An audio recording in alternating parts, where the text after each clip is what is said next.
standard presentations.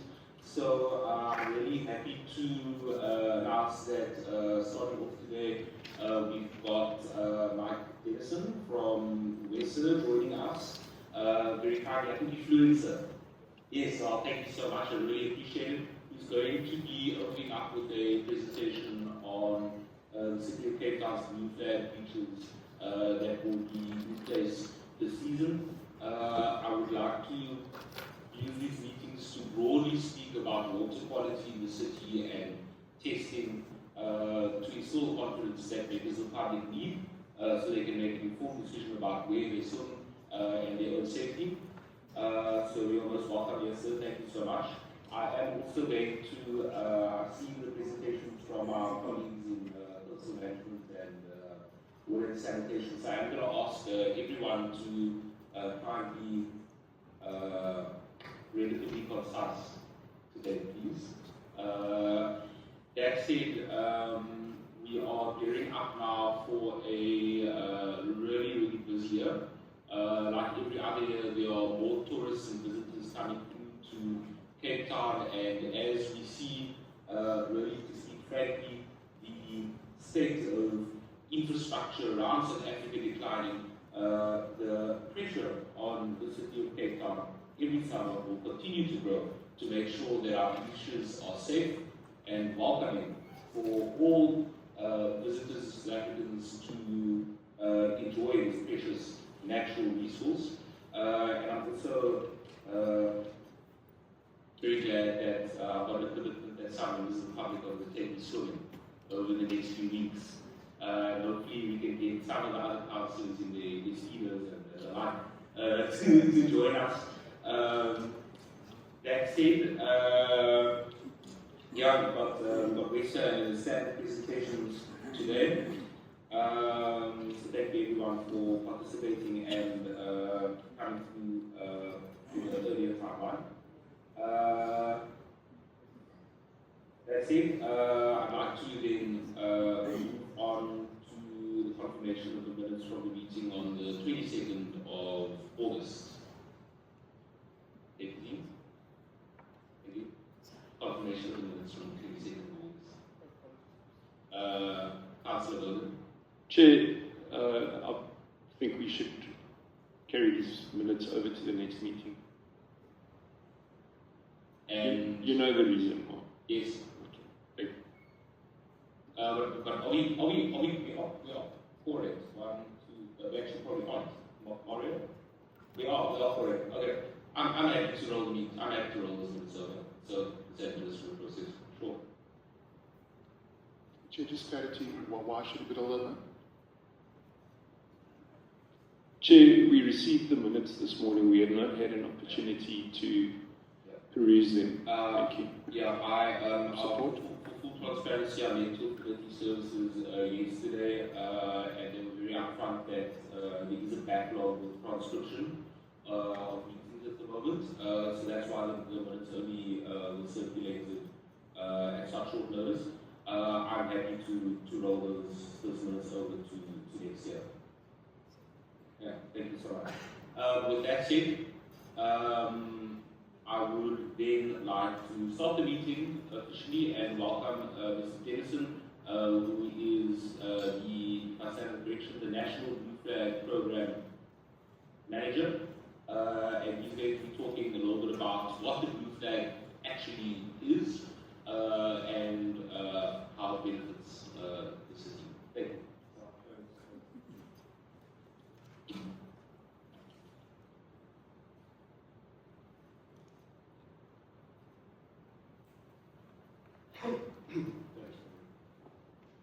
Hi, good morning. Thank you for inviting us to present at this forum. It's quite weird, most of the people are sitting a little right and lucky to be included.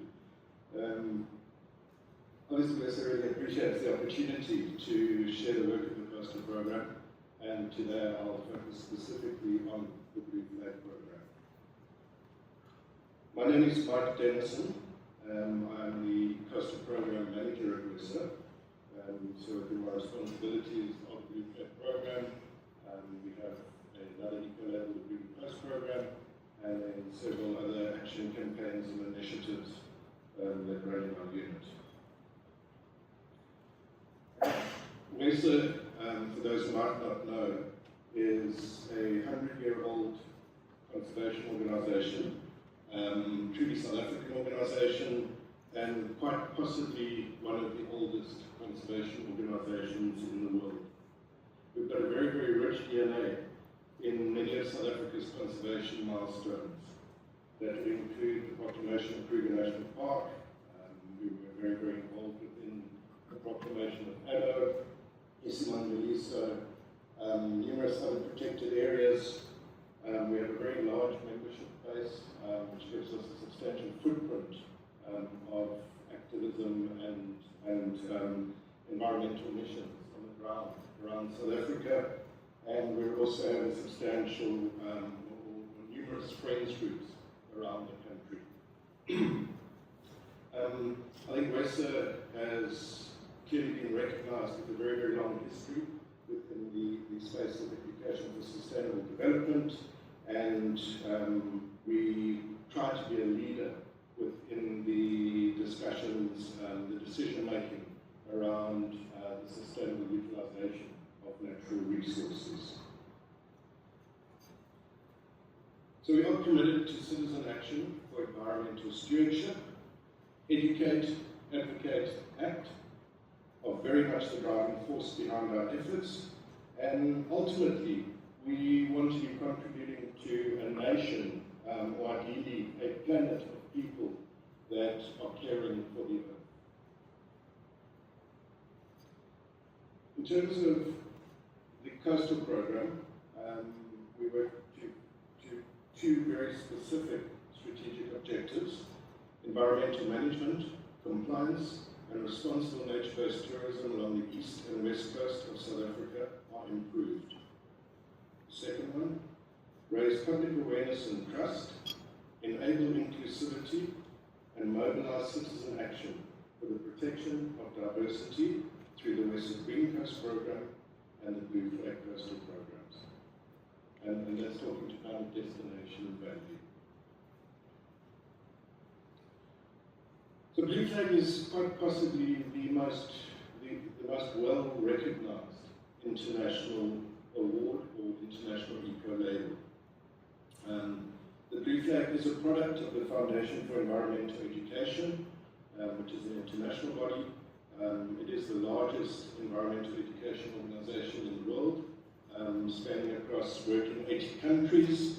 It has multiple awards or labels, so the Blue Flag obviously, the Green Key, which is an award for sustainable management within the tourism environment.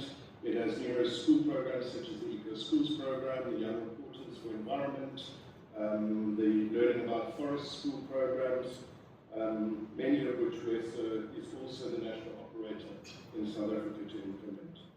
FEED is very much founded in the notion of evidence-based, independence and transparency.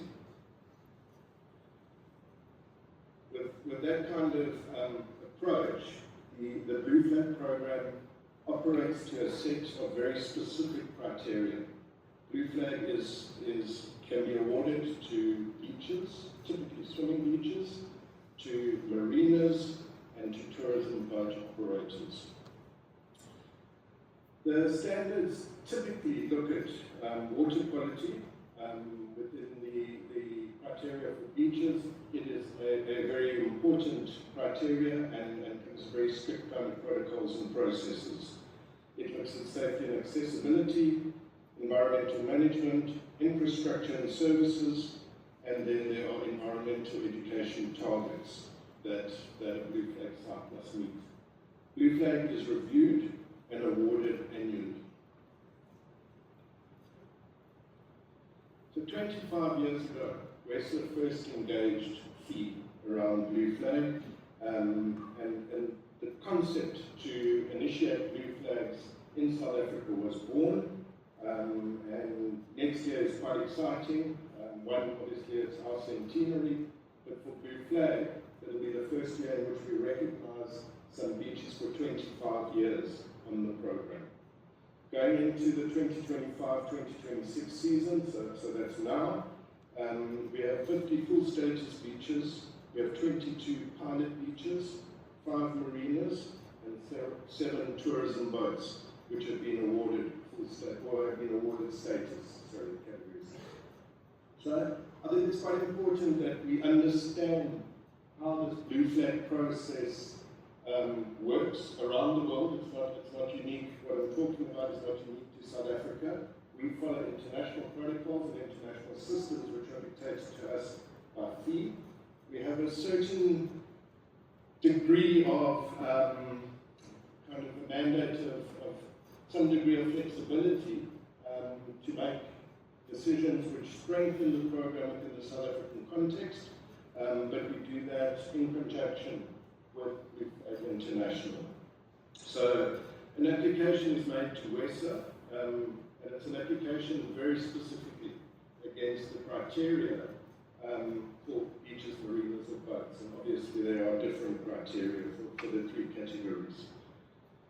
We review the applications. At times we work with the municipalities to strengthen the applications. We then take that application to a national jury.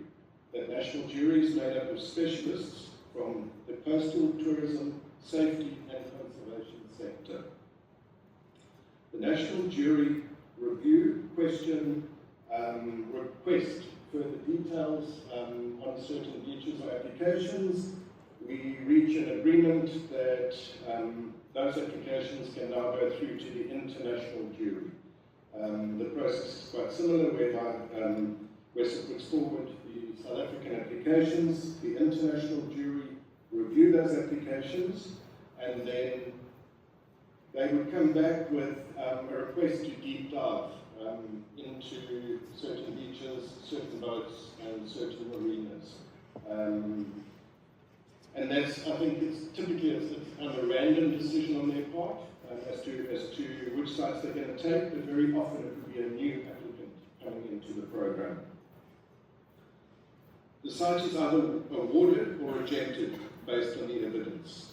There are times that a site, there will be a unique issue around something linked to a site that allows WESA to present a request for a dispensation around that particular issue to the international jury, which they would again review, either accept that dispensation request or they would reject it.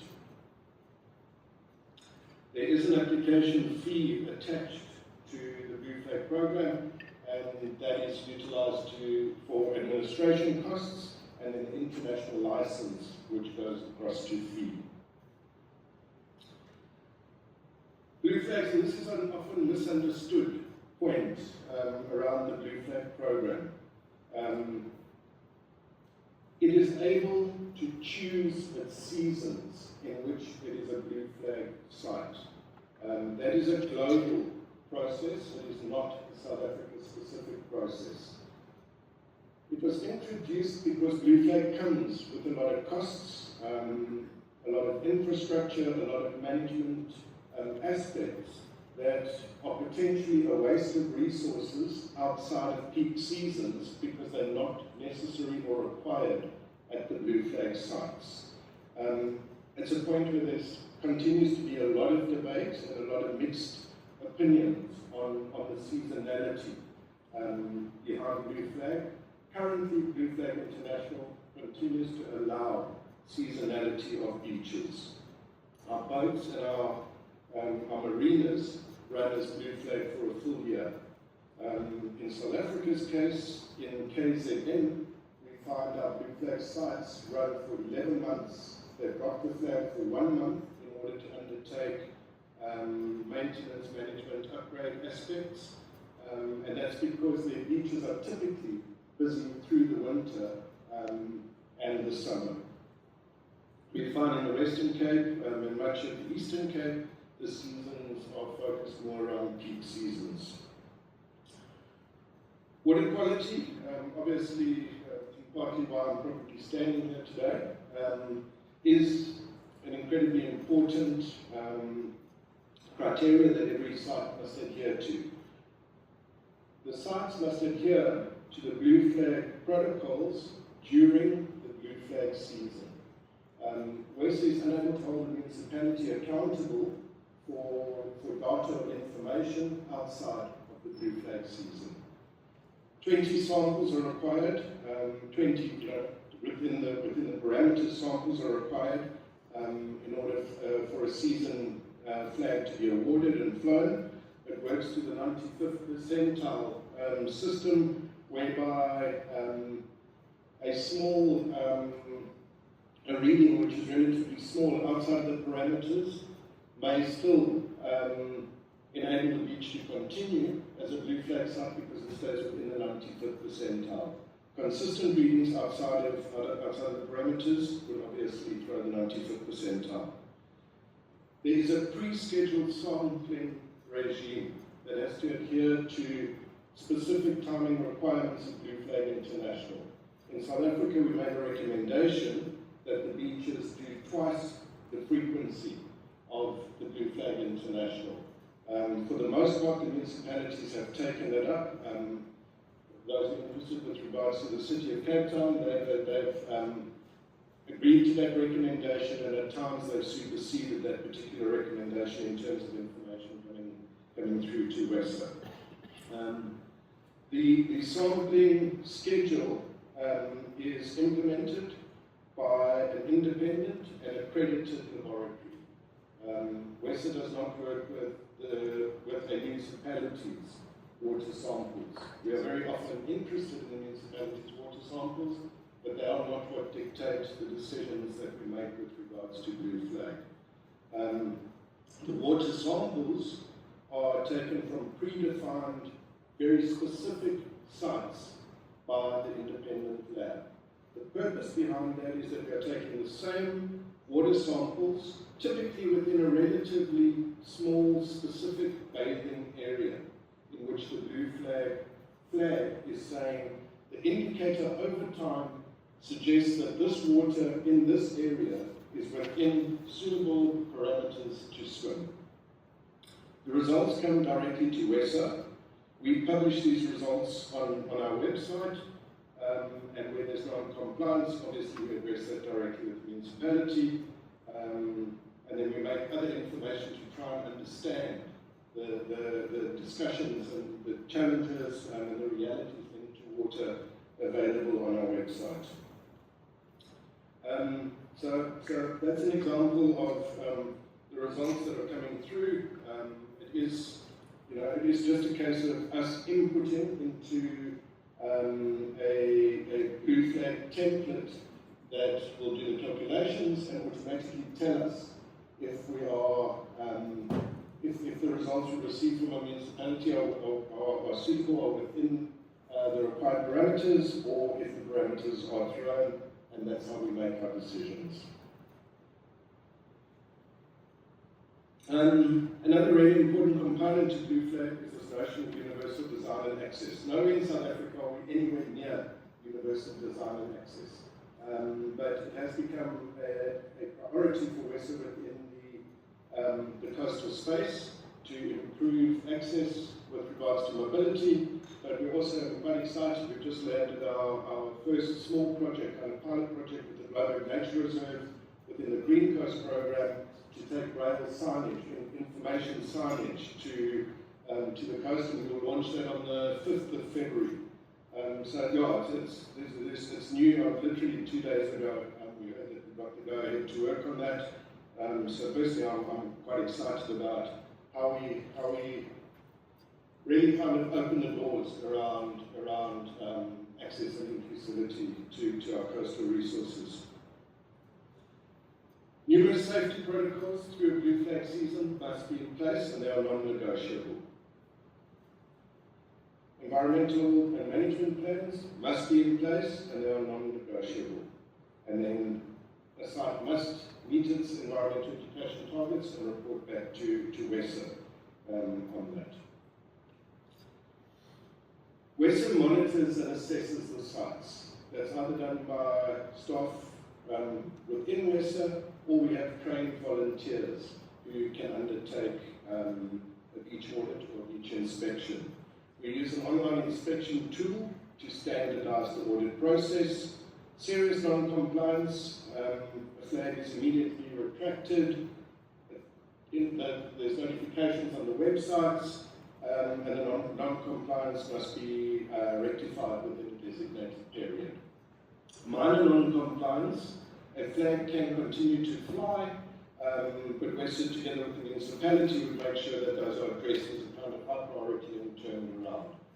So minor non-compliance, for example, could be an inspection team arrive at a beach on a given day, and there's a considerable amount of plastic pollution. The municipalities can be cleaning the beaches every day. Overnight, there's a wash-up of plastics, and that would be logged as a non-compliance, but addressed immediately. And there's a long list of potential low-level non-compliance. Our website, we've been engaging in a number of upgrades to improve how we communicate Blue Flag more effectively and more timeously. The interactive map is constantly kind of now being updated and uploaded. Water sampling results, and then we have requested, so we introduced it to all the municipalities who were in the workshop a couple of weeks back, an access video. So there's a lot of diversity in terms of how people interpret access. My definition of what's going to be difficult or not difficult is very different to a friend of mine who's in a wheelchair's definition of what's difficult and not difficult. So we've got the municipalities that have achieved a period where it becomes mandatory to develop a very, very, very detailed video which explains from arrival what someone experiences at that particular beach. So one beach for every municipality must be an access beach. The video will take you through getting out your car, into a chair if you're using a wheelchair, where the positioning of that is to traffic that's moving past, what it involves to get from that chair to the ablution blocks, into any other amenities that are there, what the insides of the ablution blocks look like. We're just going to move towards a place where we introduce braille signage on all the ablution blocks to take the mystery of going into an unfamiliar ablution block away from persons who have visual challenges or visually impaired. The video then takes you down the boardwalk. You get the gradient of the boardwalk is very clear. So we try to manage people's expectations about when they come to a Blue Flag beach. Just going to spend 3 minutes on our other label, which is the Western Green Coast. This label was developed over many years with a number of quite amazing people. I think 15 years ago, probably, I remember sitting in a room with people like Pierre de Villiers from Cape Nature, and the idea was, how do we spotlight, at that point, estuaries? That Blue Flag is an amazing label, but it's quite Eurocentric and it's designed for developed infrastructure. Most of South Africa is not developed. So the Green Coast evolved into a label that is suitable for most of South Africa's coastline. It is not a watered down Blue Flag, and it's not intended to be a kind of second tier Blue Flag. It is a unique South African eco label, which we will eventually take beyond our borders. The idea is the strong network mindset, where local municipalities and coastal communities collaborate with a kind of action-based mindset. And really it's around putting in place the Integrated Coastal Management Act. That's our current footprint going into the new season for Green Coast. We've got a number of conservancies, we've got some very rural beaches. We've just brought on super tubes, which is quite good in terms of conservation exposure to the world and going into a new user group, particularly the surfing community. We're working with Cape Nature, just great partners, Global. This is where I'd like to go into the next years, engaging sandparks to look at how we bring Green Coast into the new Sandparks Vision 2040 and the Mega Living Landscapes strategy, where Green Coast is catalytic to our society being more engaged within the conservation space. This is an action campaign that we've launched and we are now rolling out as of, again, sort of 2 weeks ago already. It's addressing marine pollution, but more specifically marine pollution through the lens of ghost fishing and ghost gear. So over 640,000 tons of ghost gear. Fishing specific marine pollution enters into our oceans every year. You can see the stats there, 100,000 mammals, million seabirds. Ghost gear makes up approximately 70% of the Great Pacific garbage patch. So everyone knows this massive floating plastic island in the Pacific. Up to 70% of that is directly linked to the fishing sector. So we need to understand it better. So Stop the Strange is a campaign. We've developed it. We're expanding on a lot of work with people like Dye Island Conservation Trust, Sustainable Seas Trust before us, to collect, get communities to become aware, collect ghost gear. They put it into these fishing line bins that you can see there. Those bins have a champion.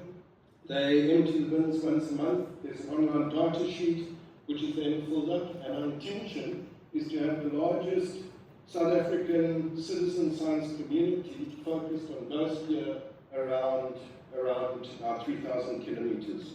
Again, this week we were proud to launch the Ford Wildlife Foundation 100 Relay. They have sponsored 100 bins to now go into new sites around the coast. So Wes will be working on that into the coming weeks. Globally, I actually mentioned that our partners Blind SA and the National Council for Persons with Disabilities to get the Braille information signage in. And then I just thought I'd close with this slide. It just gives a sense of the diversity of who we work with. So we work, the West Coastal Program is directly involved in 95 coastal sites, 18 coastal municipalities, 3 boat operators, 5 marina businesses, the Global Nature Reserve, Cape Nature, Nature's Valley Trust, Strandloper Project, Umpanjati Conservancy in KZN, and their neighbour Leisure Bay Conservancy, and that's also the Trafalgar Marine Protected Area, the Dye Island Conservation Trust, Chrysalis Training Academy. We sit on numerous coastal committees from municipal to district to provincial. We sit within the working group for tourism skills development for the oceans economy as part of Operation Pakusa with an MOU with SAINI to build youth capacity there. And then obviously our state partners that we really value the relationships with is National Department of Tourism, DFFE, particularly Oceans and Coast Branch, and Sandparks. So apologies, I went on a few minutes longer. Thanks very much. I think questions we're going to hold until after the next presentation. Thank you so much, Mike, for a really important overview on the Blue Flag program. The City of Cape Town is often faced with a lot of misinformation around what you do and the value of the Blue Flag. So I'm really grateful that you came here today to share this presentation with us. I'm happy to roll the questions over after the City of Cape Town's complimentary presentation. Thank you so much. I must just also qualify, I didn't fight just for this meeting. We've taken an awful lot of meetings. To just dive in for one meeting would probably be a special around footprints or something else. No, we feel like we're important enough that we'll call you here. Thank you so much.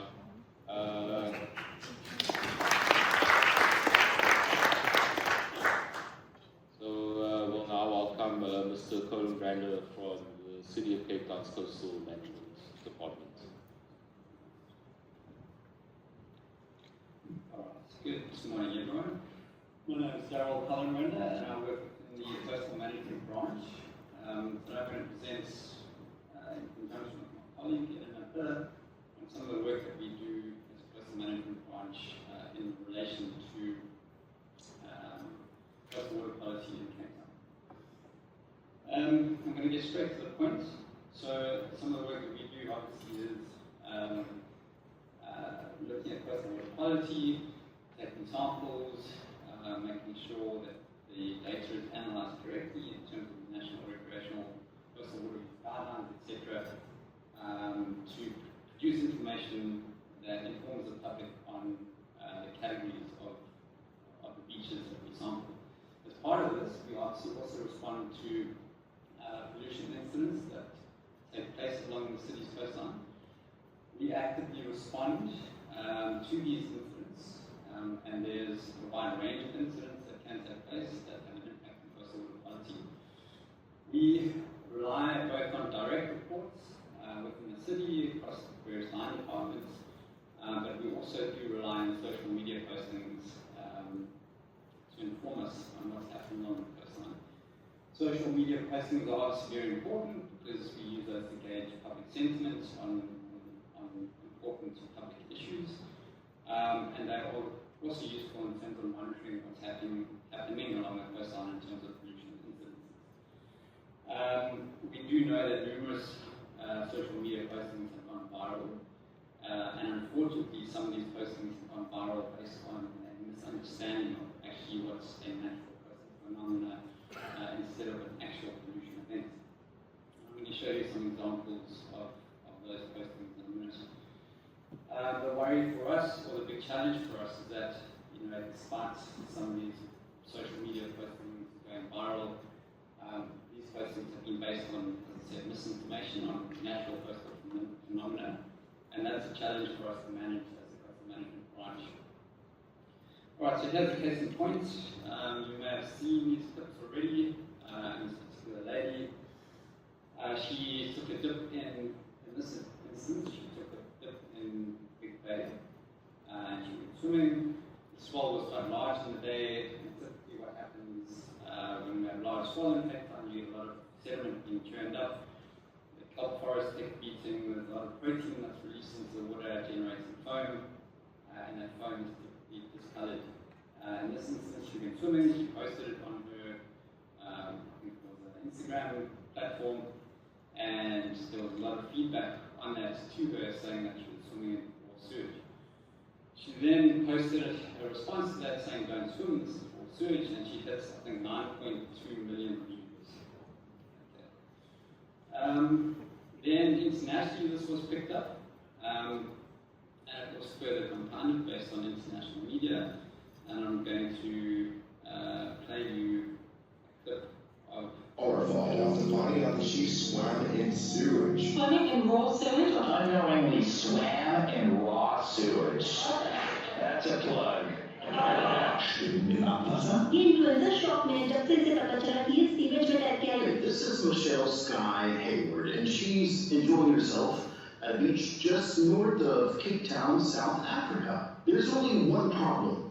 That's sewage. You know, there's a foamy, bubbly, all brown, and it's... See the texture on her face? That's doo-doo. Look at the color of the water. I have a grand time swimming in a sewage.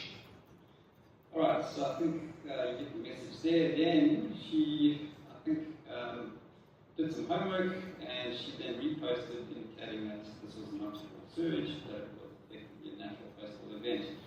However, the challenge for the city is that whilst the previous postings received 9.2 million hits, when she corrected this information, I think she had 230,000 hits. All kinds of fun and games with this sewage video, but I'm here to tell you it's not sewage, okay? So can we all just agree it wasn't sewage? And I'm about to go back to the same beach, this home here again, exactly the same conditions I was in last time. And let me prove to you that it wasn't sewage. And here we are, the water is icy cold, and it's a cold winter day, so you guys are lucky I'm doing this for you, just to prove to you that it's not sewage. This foam that I'm going to show you now is actually organic decay, organic matter, Okay, so you get the message. Again, it's a challenge for us to manage that, and we do our best in looking at these. We do a lot of investigations into these types of incidences, including this one. And what we did for this particular one was we looked at the beach categories in terms of the National Recreational Water Use Guidelines, and we looked at the 365-day category for Big Bay Beach, and currently stands as excellent. Then what we did was we looked at the beach categorization the day before that incident, and at that period of time, the water quality was also rated as excellent. We, as you may know, have a bunch of people that do all the hard work, that go out on site to do both routine and daily sampling. In this particular incident, there was a lady that was taking samples in, again, the same type of foam. This was just taken because it was quite a funny event, going out from this type of foam.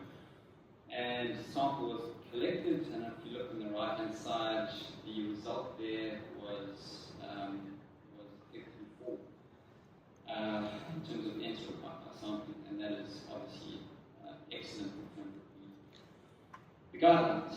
And that was at Maidens Cove. We also had a similar event some time ago where there was a whiting event in Camps Bay. Obviously looks quite concerning. It was posted on social media, and obviously we have an interest in that and the work that we do as a coastal management branch to investigate these things.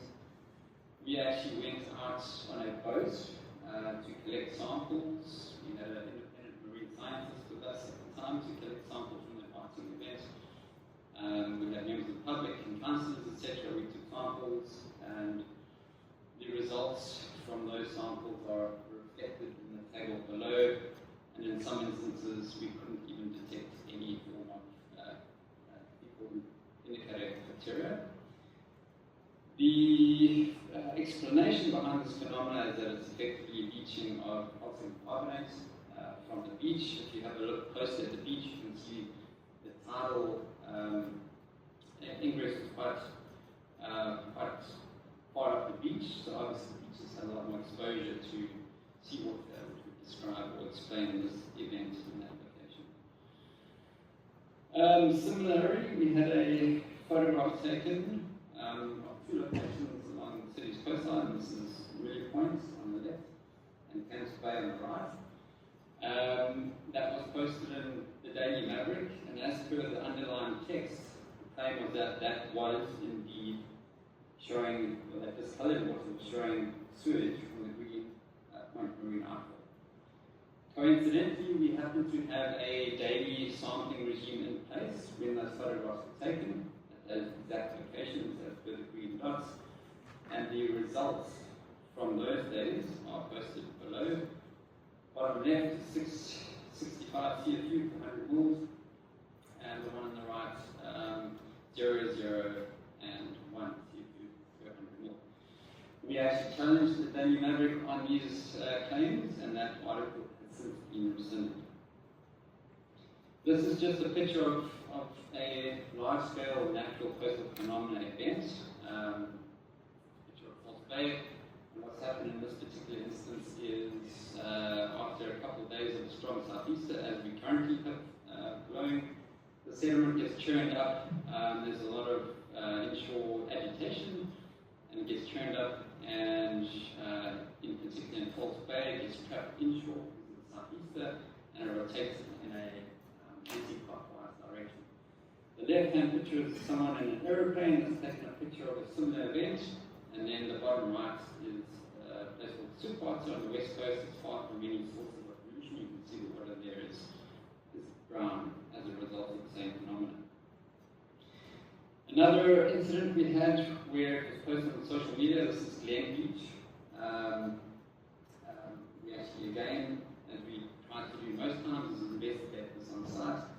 It was really dark, smelly water that was daylighting at the beach. It was smelly, it smelled of hydrogen sulfide. We investigated it, it really did look unpleasant.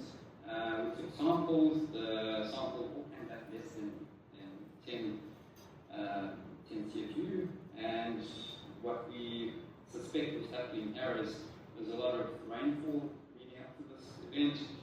There was a lot of groundwater discharge. There's also a lot of kelp that had been buried at the back of the beach and was decomposing, which would describe the discharge of this discolored water. More recently, we had a posting on the 4th of November. This is of Camps Bay Beach, looking towards Ben Beach. Again, it's the same natural discolored foam. Often there's this idea and this perception that the plume from the Marine Outfall at Camps Bay is actually impacting on the actual coastal environment.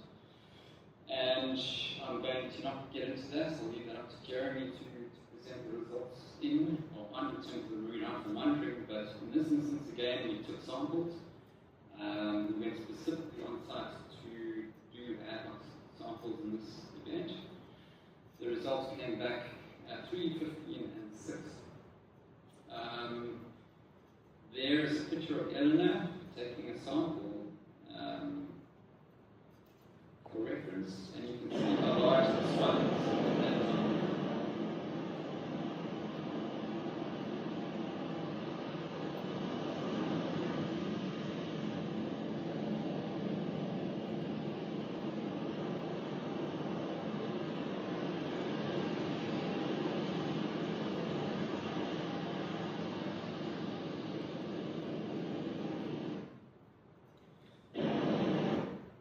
Coincidentally, again, we have routine sampling at Camps Bay Beach, and Eleanor will speak to this in more detail, but we suspect Camps Bay Beach in itself is probably the most frequently sampled beach in the country, probably the continent, and if not globally, if you factor in the Marine Outfall monitoring that is also taking place there. But these are the results. On the same day for the routine sampling, we also had a daily sample taken at nearby 15th, and the result there was 2. I'm not going to go into this in any detail, but we also look at a whole bunch of other environmental factors and parameters. We looked at the wave climates and what the waves are doing in Camps Bay, and Big Bay, and Maintenance Cove for both for all 3 of those events. And as you can see, the swell size was quite significant, which would explain the churning up of the foam and the natural phenomena. Alright, so just briefly some of the challenges that we have.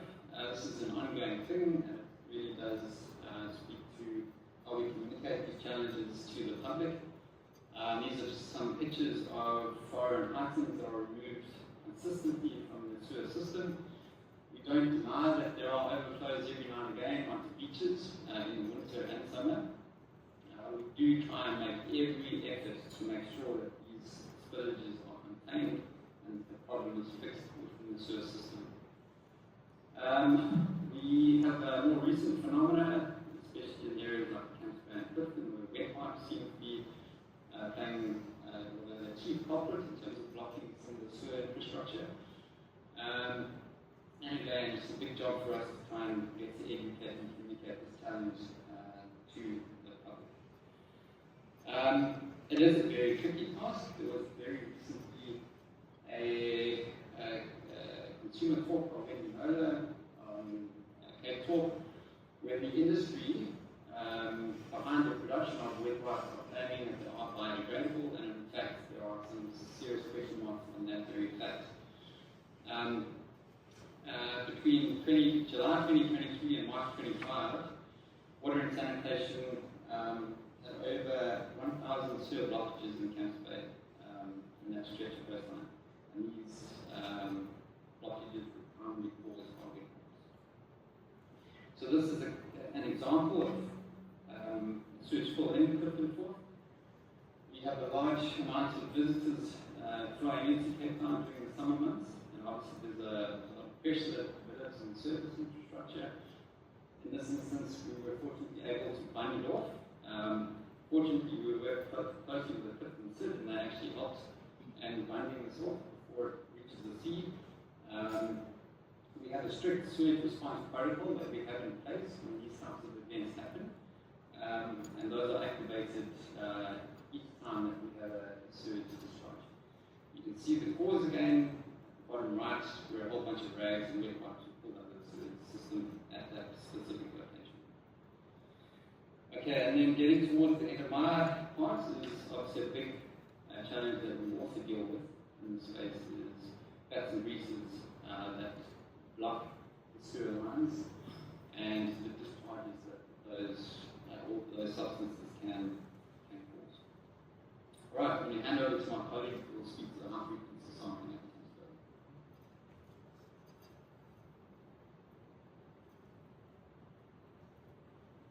Good morning. I am Helena Keller, so in fiscal management.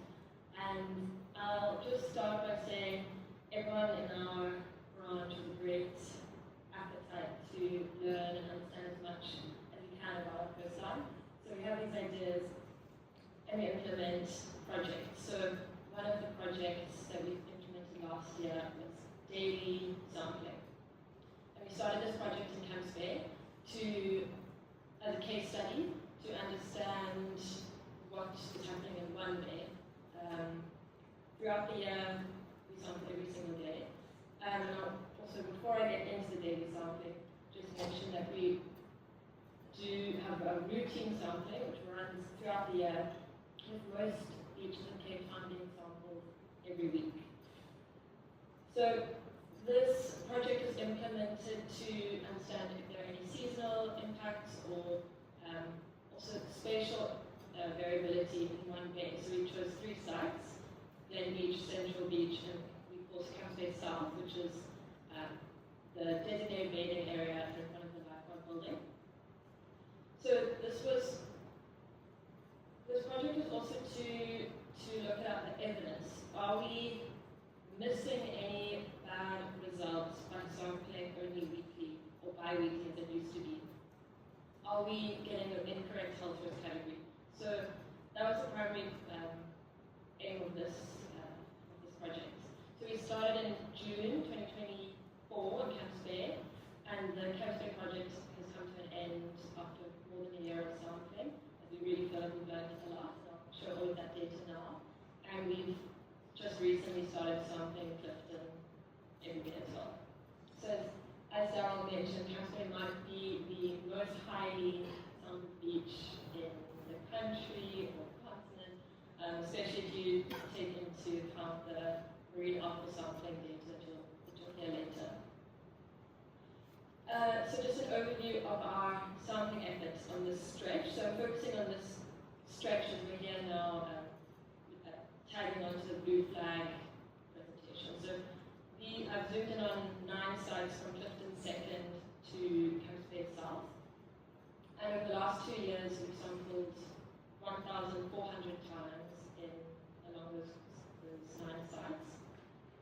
And we've had 17 above threshold, which is 1.2% of the samples between Camps Bay and Clifton being above single sample threshold. And then if we look into the last 12 months, where we really ramped up even more sampling in the last 12 months, that's 1,000 samples in that stretch, which is 19 samples per week. And if you look at how many of those 1,000 samples have failed, it's 0.6% of samples have failed in Camps Bay and Clifton, including Maidens Cove in the last 12 months. And this has been a really exciting project for us, this daily sampling, because we've uncovered a lot that we didn't know. We didn't know if there was a poor result on one day, how long was it poor before it got better again. And I think the most exciting thing for me has been seeing that in Camps Bay there's not been a single consecutively poor result in 15 months of sampling Camps Bay. Through really heavy rainfall events. Last year winter was a lot of rain. So we do see the impact of rainfall, and it's been great to learn this from this high frequency sampling. What happens when it rains, we get a flushing of the catchment. Any pollutants that are in the catchment will pass through into the rivers. There's the Blinkwater River, there's the Deep Slopes River that going into Glen Beach. And you also unfortunately get rainwater going into the sewer systems, which then can overwhelm the sewer system, and you'll see this in Camps Bay, drains popping when it rains. That's compounded by the fats and the rags blocking up the pipes, and that's obviously not ideal, but what you'll see in the results is we haven't seen a massive impact of this. And then the main point is this clear difference between winter and summer across the coastline. So our very high frequency sampling across the coastline, we've got about 5,500 enterococci sample points over the last year, and we see spikes across the coastline after rainfall. whereas in summer, really excellent water quality. So now we'll go into those 6 failures in the last 12 months. Going back the furthest in the past, with 8th of April, it was the first rain of the winter, I would say, or not quite winter, first rain of the year. And we saw a failure at Maidens Cove in the small tidal pool. And we also actually saw failures in that week right across the coastline. Then I'll point out the big rainfall events on the 26th of June. There was two days of rain, cumulative 63 mils of rain, and Glen Beach and Camps Bay South were impacted. And then, in summary of this, outside of rainfall events, there's been 1 out of 1,000 samples in 12 months that was above threshold. So that was at Clifton Forth recently as part of our daily sampling program, and we haven't seen any other failures in that area. So this is a pretty graph of all of Camps Bay South's data the last year and a half, so since we started daily sampling.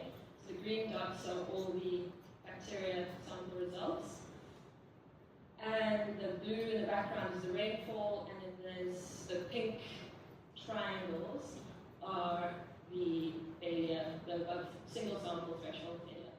I've also added a line for 100 CFU, which is the blue flag 95th percentile limit, but it's not a single sample threshold because you look at a bunch of data. So at Camps Bay, we had 373 samples in 1.5 years. We had 5 above single sample threshold, which is 1.3%. And if we look at the Hazen 95th percentile for this whole period, it's 83, which is an excellent categorization right through 2 winters. We've actually got more winter results than summer in this period. And if you look at the blue flag season 95th, it is 59, which is also excellent in Camps Bay. Then Clifton Forth's data. This is a total of 150 samples in the last 2 years. So this beach has been sampled weekly for the last 2 years consistently, and we've only recently started sampling here daily. So we've had 3 above limit results, which is 2%, and the year-round 95th is 121, which is a good categorization for this whole period. And the blue flag season is 23, which is excellent. And we'll be adding more data to this, and the categories will continue to be updated online. Then this is also one of our daily sites, Glen Beach, which has had some concern from people I speak to, are concerned about the water quality at Glen Beach. So just under 350 samples in 2 years, and we've had 5 above limit results, which is 1.4% of samples at Glen Beach year-round. And 12, but still, even though there are 5 sample failures, the Hazen number is excellent. So part of bringing it back to what I said one of our aims was is to see, are we getting the right category by sampling only bi-weekly? And what we would find, if you remember from some of the Know Your Coast reports, some of these beaches were getting ratings of sufficient, and that is because if you have a small sample size and you have 1 bad result or 2 bad results, this calculation says that is too risky, I'm going to give you a sufficient rating. But if you've got lots of data, then there's more confidence in the calculation. So we actually we were sampling an okay amount, but we were indicating the wrong message to the public with the bi-weekly sampling. And then something else we've included in this presentation is if we were to look at blue flag season data for all beaches in Cape Town, which could meets the threshold for blue flag. And this is just in terms of coastal water quality, because there are a whole lot of things, as Mike has mentioned, that are important for blue flag. And we found, when we ran the heads and numbers, that for that period of summer, 34 of our 73 recreational beaches would be classified as excellent in the summer, which is 47% of beaches. And so what I've done is just in blue, in the darker blue, highlighted the non-blue flag beaches, and the blue flag beaches have been left as lighter blue. So in theory, just looking at water quality, there could be 20 additional blue flag sites. And out of interest, you might notice that Strand is not on this list. I actually just looked at the Hazer number for that, and it was 112, which just misses the 100 threshold. And then, just to round off, with a really good news, another good news story, I think, is in Camp Bay Central. There's very little stormwater influence, and in the last year, in terms of sampling daily, Camp Bay Central has actually not been a single sample exceedance. And not much. I kept thinking, I want to show more information. I'm not saying enough, but it's kind of, this is really it. That 6 out of 1,000 samples in Camp Bay have been above single sample threshold in the last 12 months. That's it. Thank you.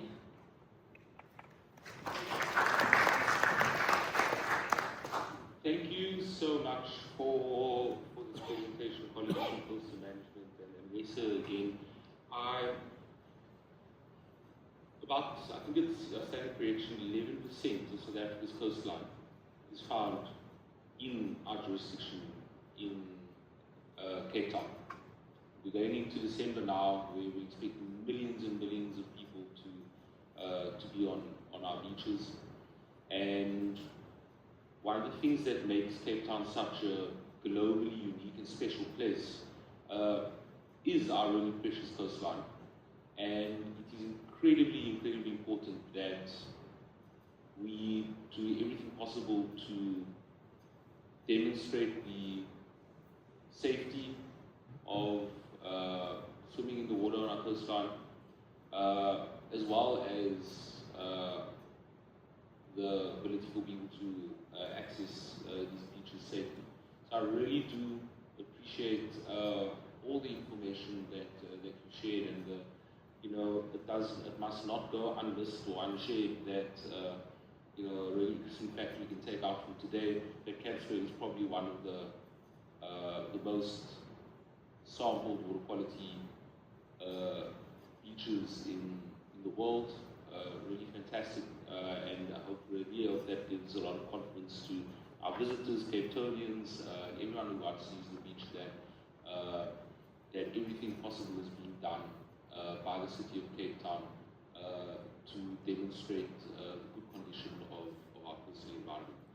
That said, I will open the floor for questions.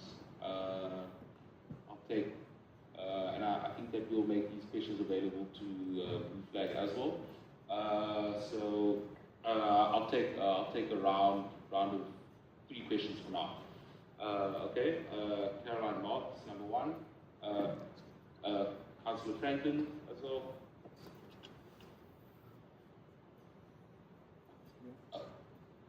Mr. Moxley, thank you. In that order. Thank you very much for the presentations. I've just got 2 questions. Well, the first is just a point for Darryl Collenbrander, where he showed the photograph accredited to Jean Reswan. Now, Jean has published thousands of photos of the Marine Outfalls over the year, but what appears to have been done in that photo is it's been cropped and focused on the coastline at Camps Bay, and that's not what Jean does. I'm not sure if the Daily Maverick cropped that photo or if the city's cropped it, but it's very misleading to crop a photo and then accredit this attached statement to the big photo to that small one. So that is misinformation. My second question relates to Blue Flag. Just if you have a look at the city's coastal water quality results, I think Lagoon Beach probably meets the criteria for blue flag. So I would appreciate if somebody could tell me officially if Lagoon Beach meets the criteria for blue flag status based on water quality alone. Thank you, Caroline. Who wants to respond from Coastal? Mr. Columbrella, and then. Thanks, Caroline. I'm going to respond directly to the image that you referred to, but in terms of the blue flag question, I'll directly to my colleague Ted Knox or Eleanor. But yeah, so that image that you referred to. So, sorry, Daryl, bring the mic a bit closer, please. Is that better? Caroline, I'll respond to that first question that you had on that image. That was effectively a screenshot of the image that was posted on the Daily Maverick article. We took it as we saw it from the media article, and that's what we've included in our presentation.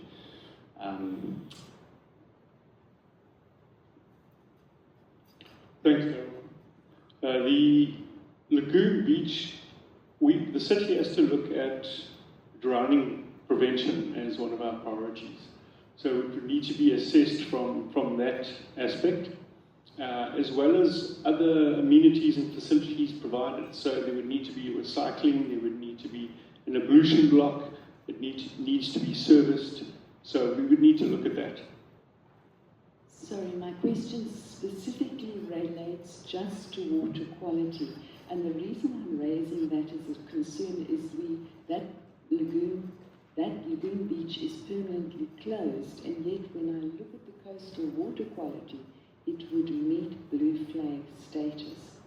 But if I look at the river that discharges, it was, I think, 249,000 E. coli discharging further upriver at the same stage for the same period, that it appears that the coastal water quality meets blue flag status. So there seems to be a disconnect here. So I would like just a specific reply. For those 2 months, does the beach, the water quality results meet blue flag status? I'm not worried about anything else. I'm just focused on that. Thank you. Was it not on your table that you presented? Yeah. You going to pull it up? Lagoon, I can go there, yeah.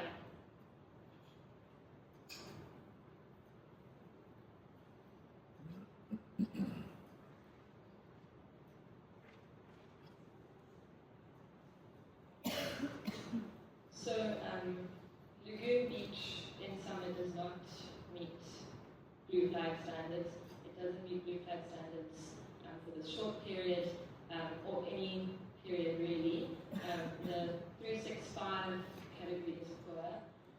We also on our dashboard report a 6-month summer category, and this is to try and show the public the difference between summer and winter. So for some beaches, Muizenberg you might see poor in the 365, but in the summer 6 months, it's good. But Lagoon Beach actually is poor even in the 6-month summer, and so that kind of could show you which beaches are chronically poor. So I can bring up later more data, or the real data on Lagoon Beach, but it doesn't ever meet any kind of excellent categorization. And with the difference in results that we'll see in the beach, you might see the last 8 weeks of data is not in a single failure on our dashboard, and that we'll see because the seawater killing the bacteria from the rivers is UV that kills the bacteria. So, and also our sample point, if you look at the GPS points, is at the Lagoon Beach parking, not at the river mouth. So it's at the official weather evolution box. Yeah, that's to my point exactly. The last 8 weeks show excellent results, but that's how misleading results can be sometimes, because we know upriver it was 249,000 E. coli, and I trust those results as well. So it's the importance of sampling at the right point. And again, I question how, if we can be so wrong at Lagoon Beach, can we be wrong elsewhere? Thank you. why we go off categorization as well, and why raw data could be misleading. But with the categorization that comes out as well, which should be the warning system for the approach. Thank you. Councillor Franklin. Thank you very much. So mine is a comment rather than a question. I'm a great consumer and populator of social media, and the case in point that has been raised now is specifically the fact that completely illogical and irrational rhetoric and narrative is being pushed for whatever reason, not for me to judge or to decide why, to continually downplay and degrade the quality of the information, notwithstanding what you've mentioned now, Caroline, and I can see no reason, in fact, why that sampling point can't be moved. It's a very easy way of ensuring that there is full and total transparency and trust in terms of the sampling that is done, how often it's done, and the location that it's done at. But my point still generically is that the 9-point-something million views, because there's a skinny blonde in a bikini swimming in some foam, which is a completely natural occurrence, and those of us who have lived in the city of Cape Town for 60 years, I'm one of those people, know full well that this is something that's been happening yearly, it's a seasonal thing, it's fully biological process, but for some reason this has been captured, and it's actually embarrassing. And my second point is that the mere fact that there are so few people, and thank you to the public who are here, I'm one of the public too, I also live in Cape Town, it's a sad indictment on what's happening. So thank you to the officials for being here. Thank you, Alex, for chairing this. And thank you to everybody who comes to our concomitant and Section 80 meetings as well, where these kinds of things are continuously raised, but engagement on a real, out there, on the ground level is just severely lacking. So those people are pushing this narrative and putting out this completely illogical, these posts, and just really just getting a thrill out of bashing the city of Cape Town. I think it's time for a bit of a wake-up call. Thank you. Thank you, Councillor Franklin. You know, the thing about misinformation that makes this even more complex is that, like the lady that with the videos that we saw earlier, you know, very often because of someone that begins peddling misinformation, other people can be misled and then be culpable in one way or another in spreading that misinformation. And I think that this forum, the attendees online, and our colleagues from Sea Angels that help broaden the reach of this meeting are all allies in helping spread the best or the closest thing to the truth that we have, which is this data. Thank you. Mr. Nelson. Councillor Caroline, thanks. If I can just respond on the phone issue, because I actually agree with you to an extent, but we do know that there are sewage pipelines, and the foam looks brown like sewage. So I think the public, and I might not be one of them, but I think the public can make that connection, and does. My question to the city is that, you know, recently we've been imposed with the cleaning tariff levy. Does Coastal receive any of that levy? Where is that levy? That levy to me is completely discriminatory. In any case, is it being used at all to market the fact that wet wipes, for example, should be refrained from being used in a place like Camps Bay? Is it being used for to educate the public about the foam? I mean, is the foam actually tested? Yes, it might be tested for E. coli, but is it brown because of something else except kelp and natural causes? Are we using it to test for the calcium carbonate that is only really a surmise? We haven't actually really proven that white, what do you call it, cloud is actually natural. It could be coming from the pipeline. We don't actually know that. So, okay, that aside, if can I just ask another question to Wesa? Are you paying yourselves for the 20 tests that are done prior to season opening? Or are you relying on the city's sampling? So in other words, you've done 20 tests prior to the first day opening, and then you test every day after that, and if you get some wrong tests, then as long as it fits inside the 95 percentile, then it's still okay. If it doesn't, then you close the beach.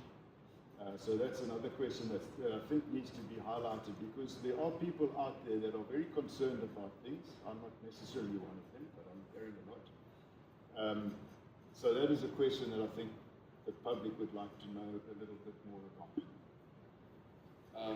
Okay, so let's maybe do it, because I see there were essentially 3 questions. There was a technical question around the testing of the foam, there was a question to Wes, and there was a question around the cleaning tariffs. So maybe we'll hand over to Mike for the West question, for the technical questions, Daryl Coastal, and then the cleaning levy deputy.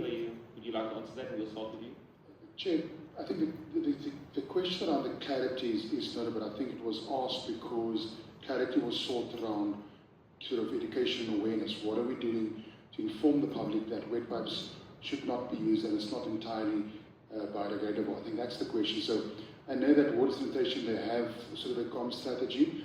We're using social media platform. I don't know if they want to expand. I saw the team member last year now. Actually, Cornelius here. Oh yes, I thought I saw you earlier on. So absolutely, but the point around the tariff, I think that's why we've categorized the tariffs in the manner that we have, because it should be returned to that particular department. We can't sort of offset tariffs collected elsewhere and use it for something else. And that's why we've categorized, you see now the levy on your municipal account. But it can't be used for that intention that you've asked for. But the team have been already communicating extensively with regards to wet pipes, and I don't know if they perhaps have any additional comments in terms of that campaign that they've embarked on. Thank you very much, Alderman.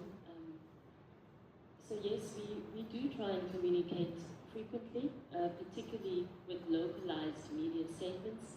I hope you've seen, particularly the Camps Bay case, we actually show what's coming out of the sewers and what behavioral issues we're finding in certain communities. And those releases have done now, you can track them on social media.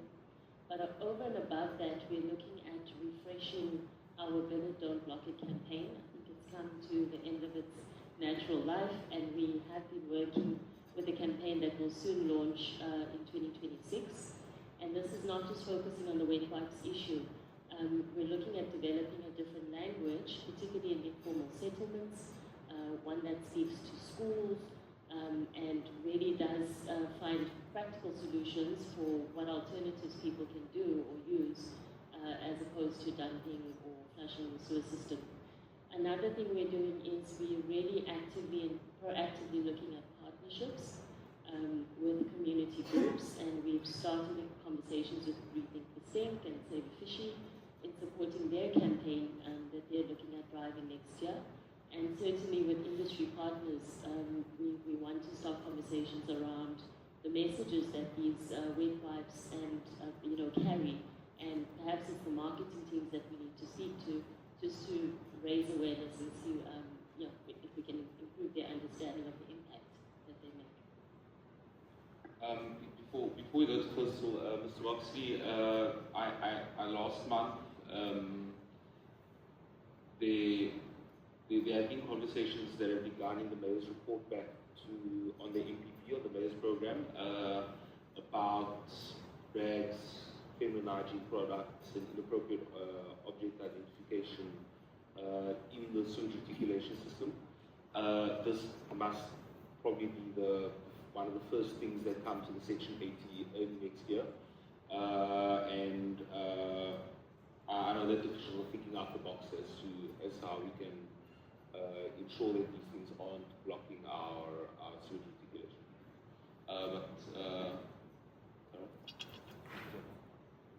Thanks. Follow up. If I may just comment on that. I get a bill of whatever it might be, 2,000 Rand extra on my account now. There's nothing I can really do about cleaning.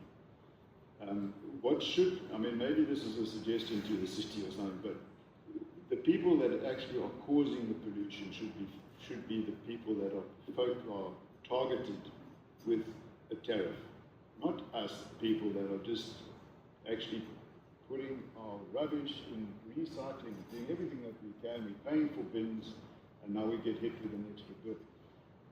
The people that should be actually targeted are the people that are producing wet wipes, for example, that is costing the city so much money, and us, of course, to clean.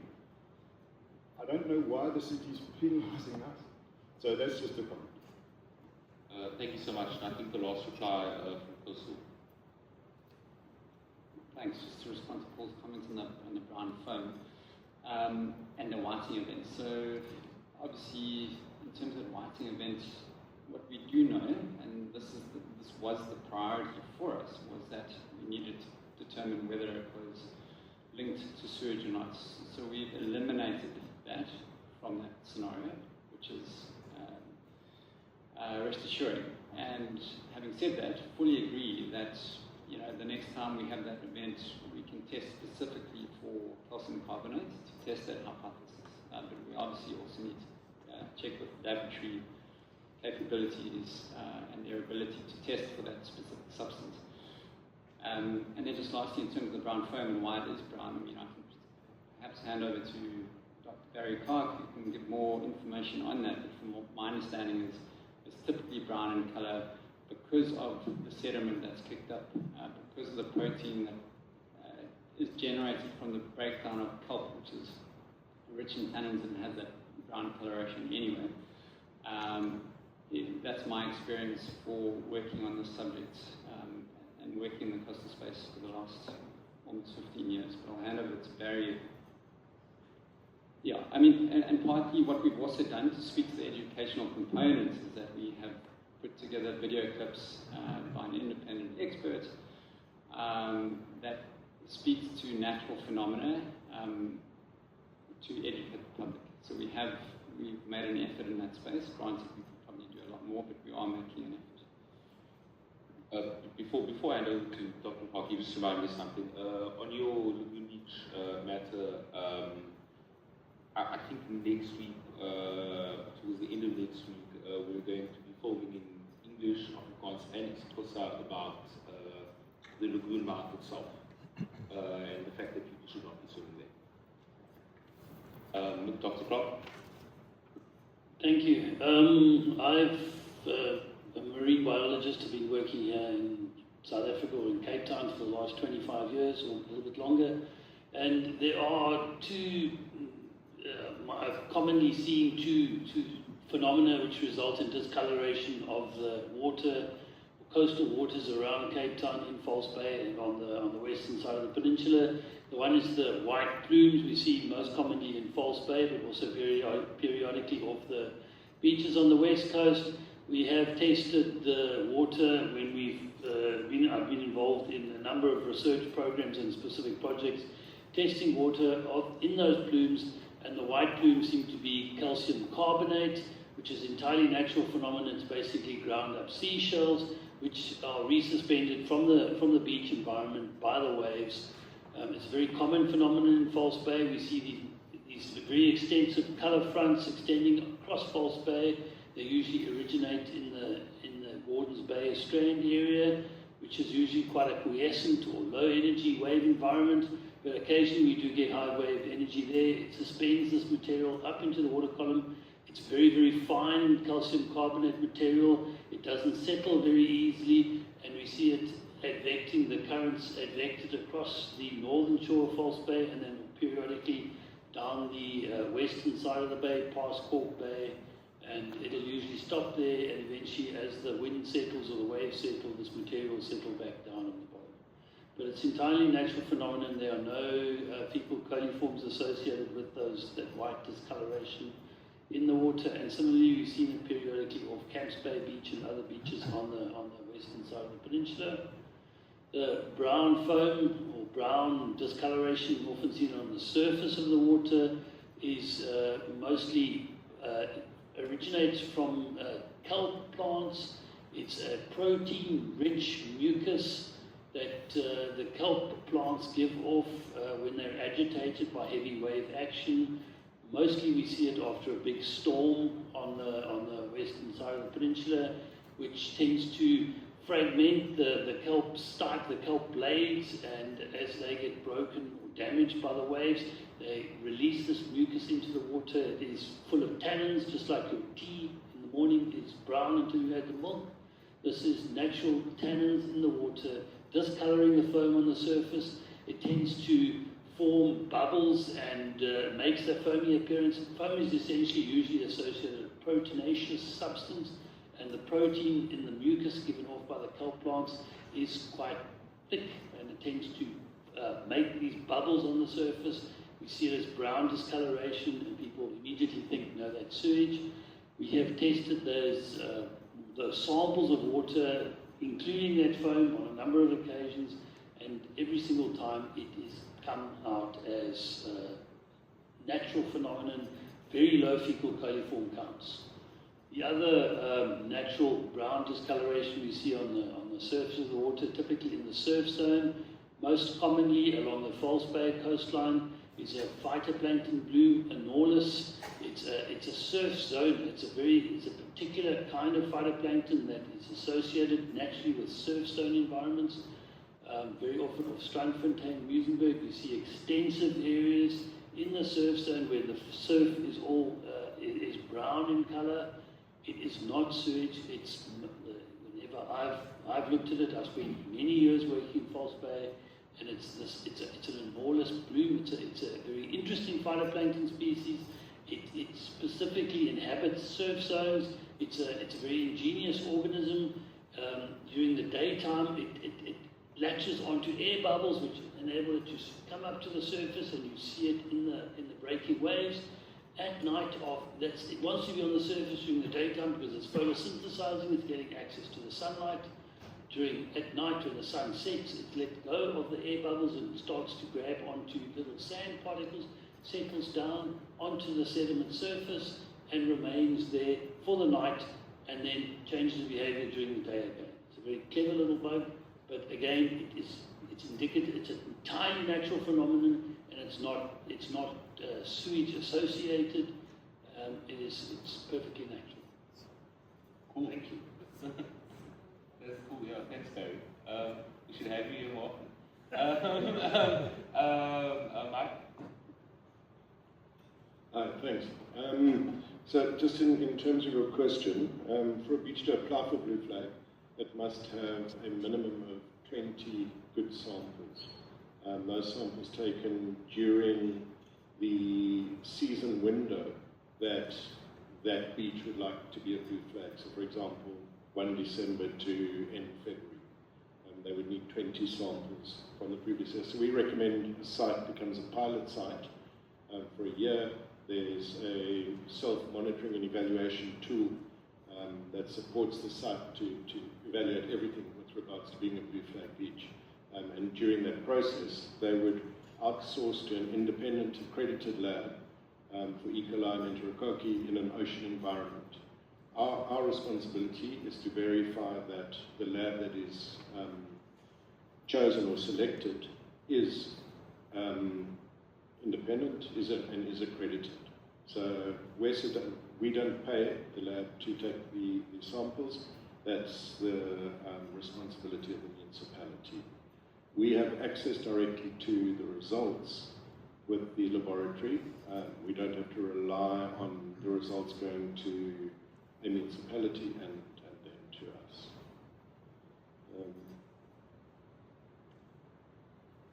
Was there anything else within your question or anything you want to just pick up on that? No, so the way I understand it is that the previous season you would have collected 20 samples at least during that window that the municipality has now applied for. Correct. So you're using last year's data. Correct. And then they do a pre-season sample. But you don't check the actual collection of the sample. You're relying on the lab or the city to do the collection. We rely on a professional. So there is some doubt whether the collection process is actually going to be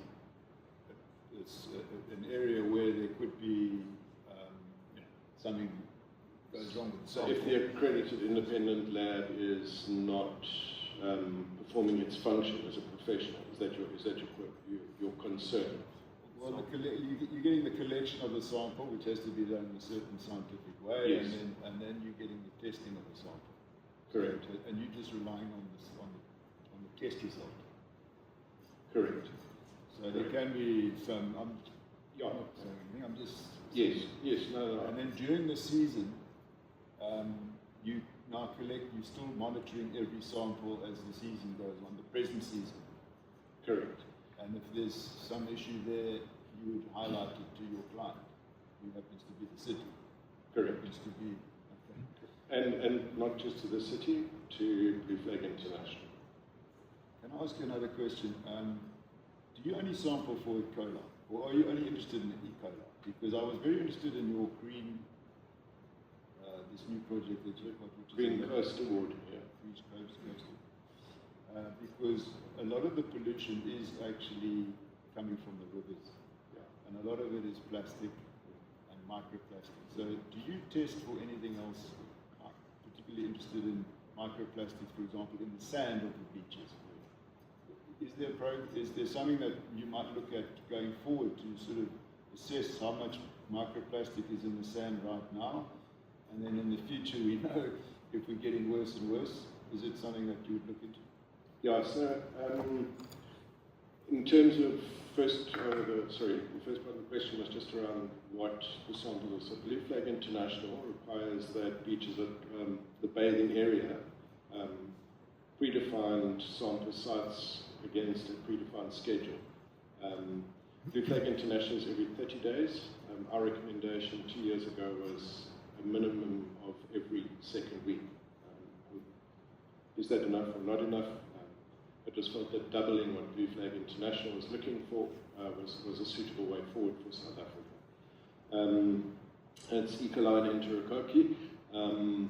There are questions being asked around whether E. coli should continue to be in the tests, because the World Health Organization has actually said that it's not worth testing E. coli in the seawater to kind of get the indicators we're looking for. I'm not actually an expert, so my opinion is irrelevant in that particular space right now. For now, Blue Flag International is set to continue E. coli and enterococcus. In terms of plastic pollution, it is the responsibility of the beaches to manage plastic, and it is a criteria that the beaches are pollution-free. Is there such a thing as pollution-free? It's obviously another area one can debate. But definitely in terms of larger visual plastics, walkways around bins, smaller plastics around bins, it is something that the sites are assessed against. In terms of microplastics, there isn't a lot of formal focus. There's a lot of conversation around it, but there's not a lot of formal focus, and I don't see in the immediate future it being introduced as a prerequisite around monitoring at beach sites. Again, my personal opinion is the faster we move, not only Blue Flag, but a whole labyrinth of things towards plastic pollution, the better. And I would be very supportive to bring stronger plastic pollution, plastic monitoring, for example, into the Blue Flag program, into the Green Coast program, and into any other space that we can in South Africa right now. Thank you. I'll now take another round of questions. So questions, right? Or comments? Okay, so we'll start with Deputy Mark, Danielle, Jansen, and then do you also have a comment? Or okay, Chair, just to remind you that I have written to the committee secretariat to be excused immediately now, just to step out to attend to another engagement. I hope to return before the meeting concludes. But I just wanted to comment on, I don't want there to be any ambiguity with regards to the sampling and the testing methodology. And I'd like the team perhaps to clarify that in a moment, because I don't want us to leave here on an assertion of some sorts. I think, and if there's any particular matter of concern, then we must table that and not just necessarily speculate. I mean, more than happy, we've been doing that for the longest time, not just here, but also previously as well. But I also want to further clarify my comment on the cleansing levy. And I think we must look at the city's budget in its entirety, in terms of when we budget, we ask ourselves the question. You've mentioned early on that we have about 10-11% of the city's coastline, or the South African coastline in the city. Cape Town is certainly a desirable place to stay. Generally, cities are. And as Team Cape Town, what we have to do, we have to ask ourselves the question, how do we respond to these urban management issues? And what does that look like? And so when you look at specifically the budget and the tariffs, and in this context, the cleansing levy, the one aspect we spoke about here today, it does not just necessarily fund that alone. It funds sort of our cleansing response across the city. You've also alluded to that the modal product is now also looking at waste and how do we increase our frequency in certain areas where we feel that that should be the city's response to ensure that the waste doesn't eventually find its way into our water bodies. That's also another aspect or component of the city's response. And the property value is a strong indicator on the levels of affordability that most of our residents have, whether you own a former home or not. And that, of course, is one particular aspect we should be mindful of. And the second aspect as well, in terms of affordability, that the service level has to be affordable as well. And of course, not to lose sight of the fact that the tariff, it is, if you look at generally, in terms of energy and water, it's a consumption, we didn't speak about that though, but it's a consumption tax in terms of what you use. But the property value is a strong indicator of your level of affordability. So that's how we should view the tariff, one, and then two, that of course it responds to the city's corporate responsibility across the city and not just to one particular aspect when it comes to waste. So I think it's important for us to be mindful of that and not to leave here, with any, and to remove the ambiguity here today, Chairperson. Chairperson, I hope to return within 45 minutes. Thank you so much. I think for this round of questions, I'm going to ask members to ask a question, and then we'll move on quite quickly. We'll move on to the next question from the next person, and then we'll do all the answers in responsive order. So the next person is Mark. Thank you. Can you hear me? Yeah. I've got really two questions. One's just about the beaches and the cleanliness on the beaches and the plastic issue.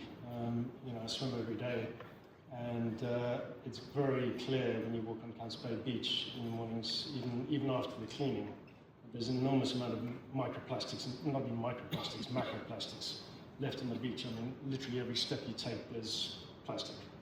So just wondering if there's some way we can start looking at new techniques for cleaning these beaches. I know there's like Australia, they've got sand sifting devices, they've got robots, they've got a variety of different ways of doing this, but all that stuff ends up back in the sea and breaks down into microplastics. So that's the first question. Second question is basically whether we can allay some of the fears of the beach users who have concerns still about the pollution issues by doing targeted testing of specific days where we, as beach users, come across things that just don't look right, don't smell right, don't feel right, and whether that's something that we can look at, because just to find out what those things are. So that's my question. Next question is Mr. David. Oh, sorry, it's Ms. Kath. Good morning. I have two quick questions. Are Voltaren and pharmaceuticals such as paracetamol tested by the city or by... No? And Hout Bay, is Hout Bay being excluded? Is Hout Bay being tested at the moment? Thank you. The Hout Bay data will come at the next presentation. Thank you, Chair. Firstly, a disclosure, I am the chair of the board of WESA, so I speak with some bias here. Firstly, just to say that WESA has reached out to critics in terms of the testing protocols. We reached out to Rethink the Stink and Professor Anthony Turton, and we're still waiting for some meaningful, practical solutions coming back. That's what our CEO tells me, so that just for the record that we are open to suggestion and improvement at all times. But we would like some proper feedback on that. That's the first question. The second question, I think we're dealing with the public perception and concerns here, and best we recognize that there is an element of cognitive dissonance, with people realizing that there's a couple of million litres of untreated sewage being pumped into the ocean through all three MOPs ongoing on the one hand. On the other hand, we sit here and we see the results of the water and it says it's excellent. Now that dissonance is what people are dealing with. And that is why I submit to you, when people see brown foam, they jump to the conclusion that then confirms it because they're confused. So until the City of Cape Town is able to resolve that particular issue, I think it's a long-term thing. It's not a question of bad intent, it's a question of genuine concern, it's a question of dissonance, not being able to understand how it can be that this magic works, that you can pump all this stuff 24/7 for 100 years and there's no impact at all on marine life or the sea or the beaches or the quality or whatever. That doesn't kind of make sense to the man in the street, notwithstanding the very good test results that we see. Until we deal with that issue, we're not going to overcome the prejudice that is perceived. Thank you. Great. Was there another question or comment?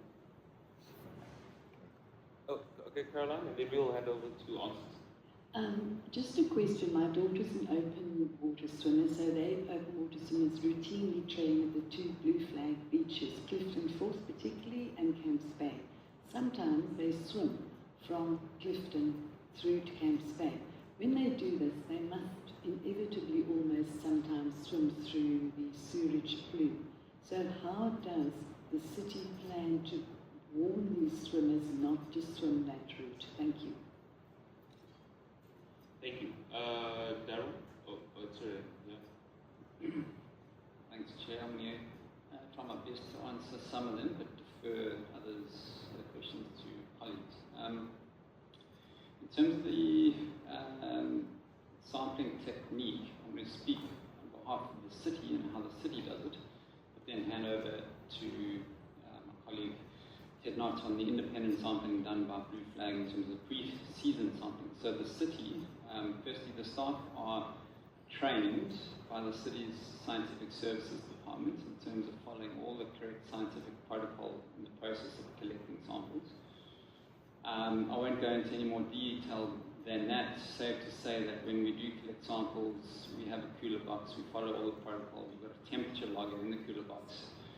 Those samples are then taken to an independent accredited laboratory, and I'm going to highlight this point, an independent accredited laboratory in terms of seawater sampling. So having said that, that's the process that we follow. In terms of microplastics, that is a global challenge. There's no hiding from that. It really is it's a global phenomenon that's got everyone scratching their heads. It's something you can't hide from. We actually did a survey during COVID to look at whether during shutdown there would be a change in the quantity and the signature of plastics on the beach.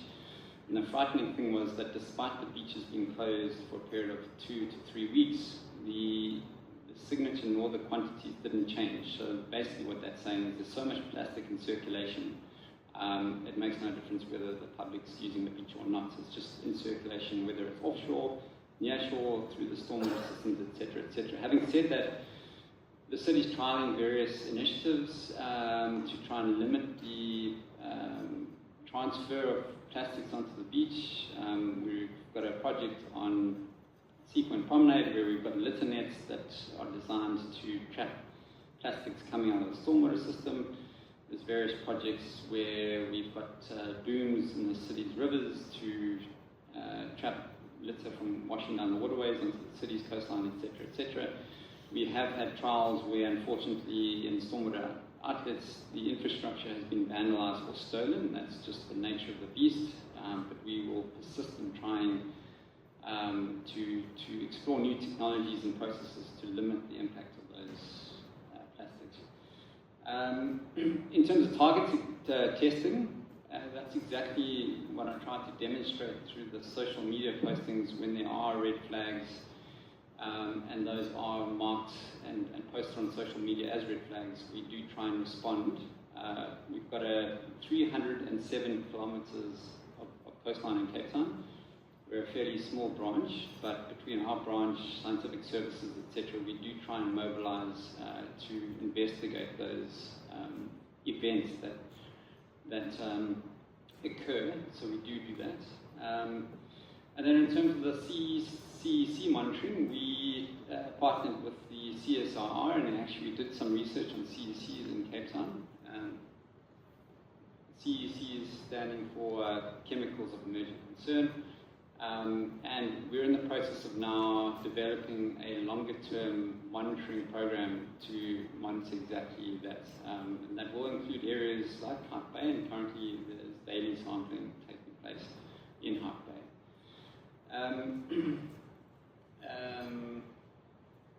Yeah, and then Caroline, in terms of your question and the open water swimming between Clifton Fourth and Camps Bay, it's always been my understanding that the swimmers stay fairly close inshore, and if they don't, then it's obviously a group that we can actively engage with, and certainly we can show that group the modelling that was undertaken to understand the behaviour of that group.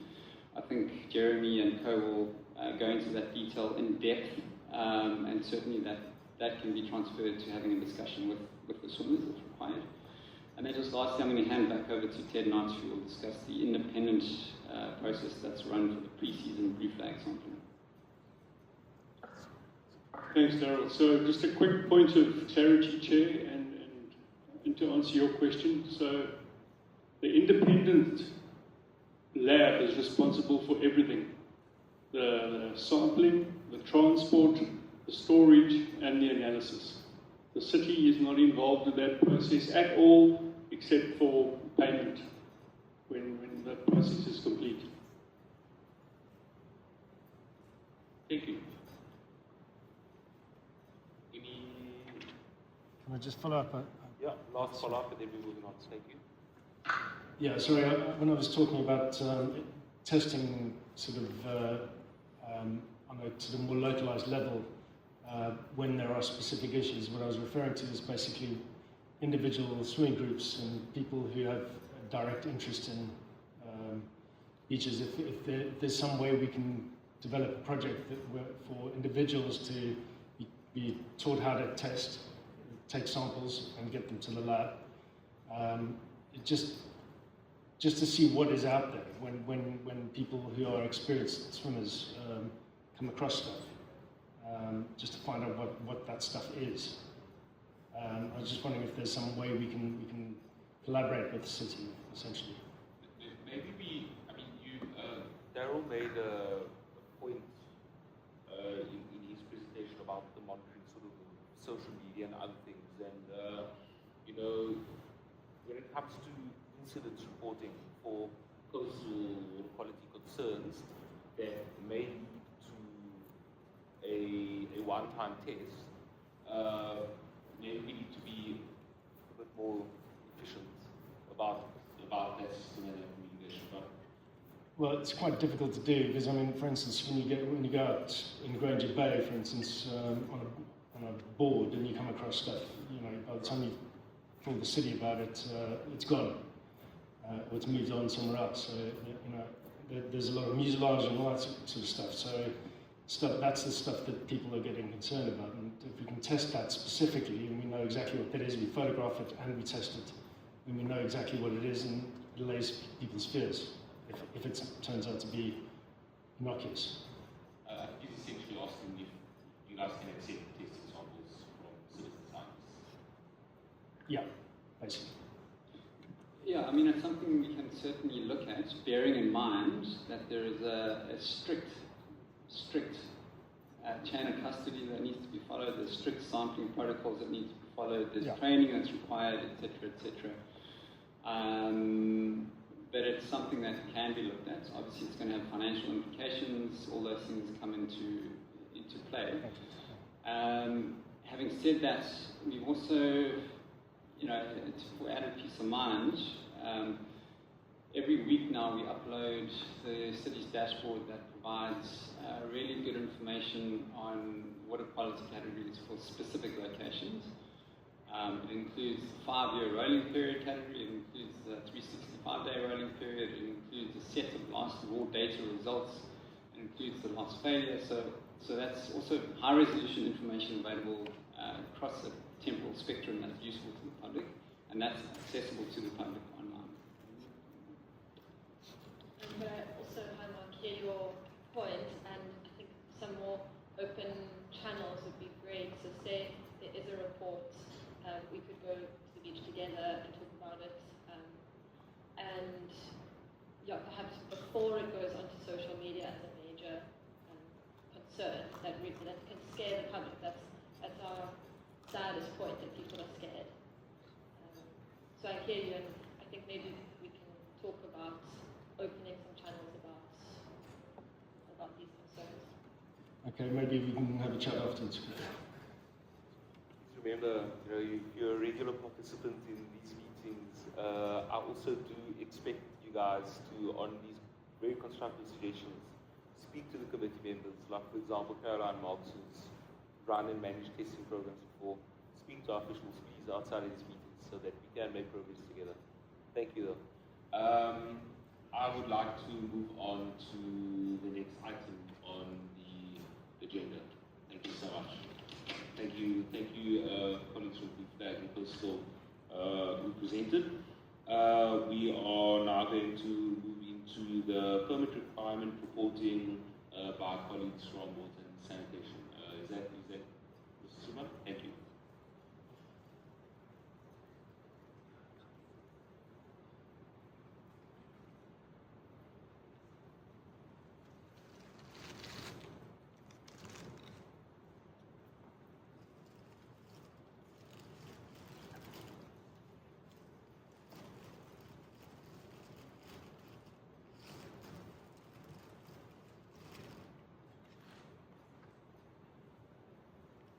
Good afternoon all. I'm Stan Zoteman from the Westwood branch. I will give you the repetitive and slightly less exciting presentation, but we are mandated by our permits that we report on these, and there really isn't a very exciting way to report on this data. In terms of the permit advisory forum, we all know why we are here, so I will skip.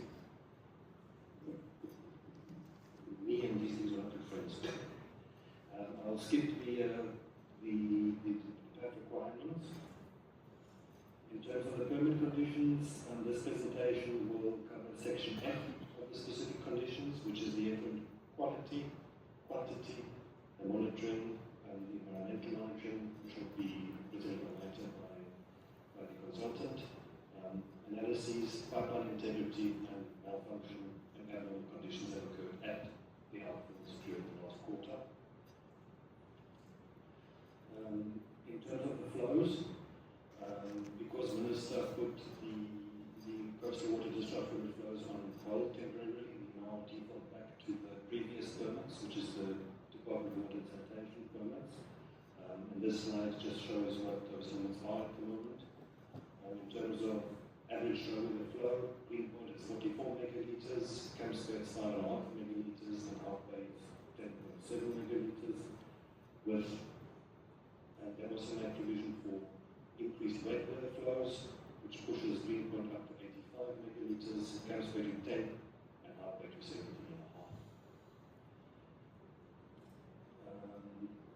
I'll present two sets of flow measurements. The first set will city flow measurement, which we do ourselves.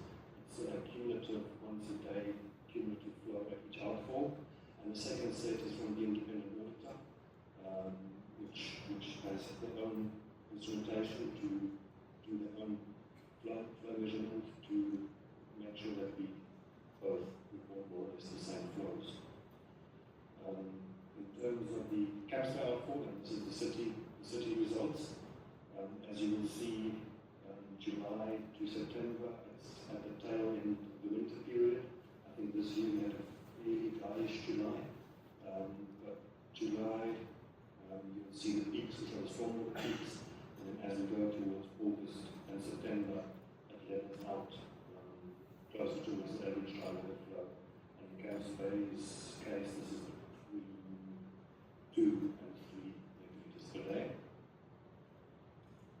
Greenpoint, it's a similar pattern.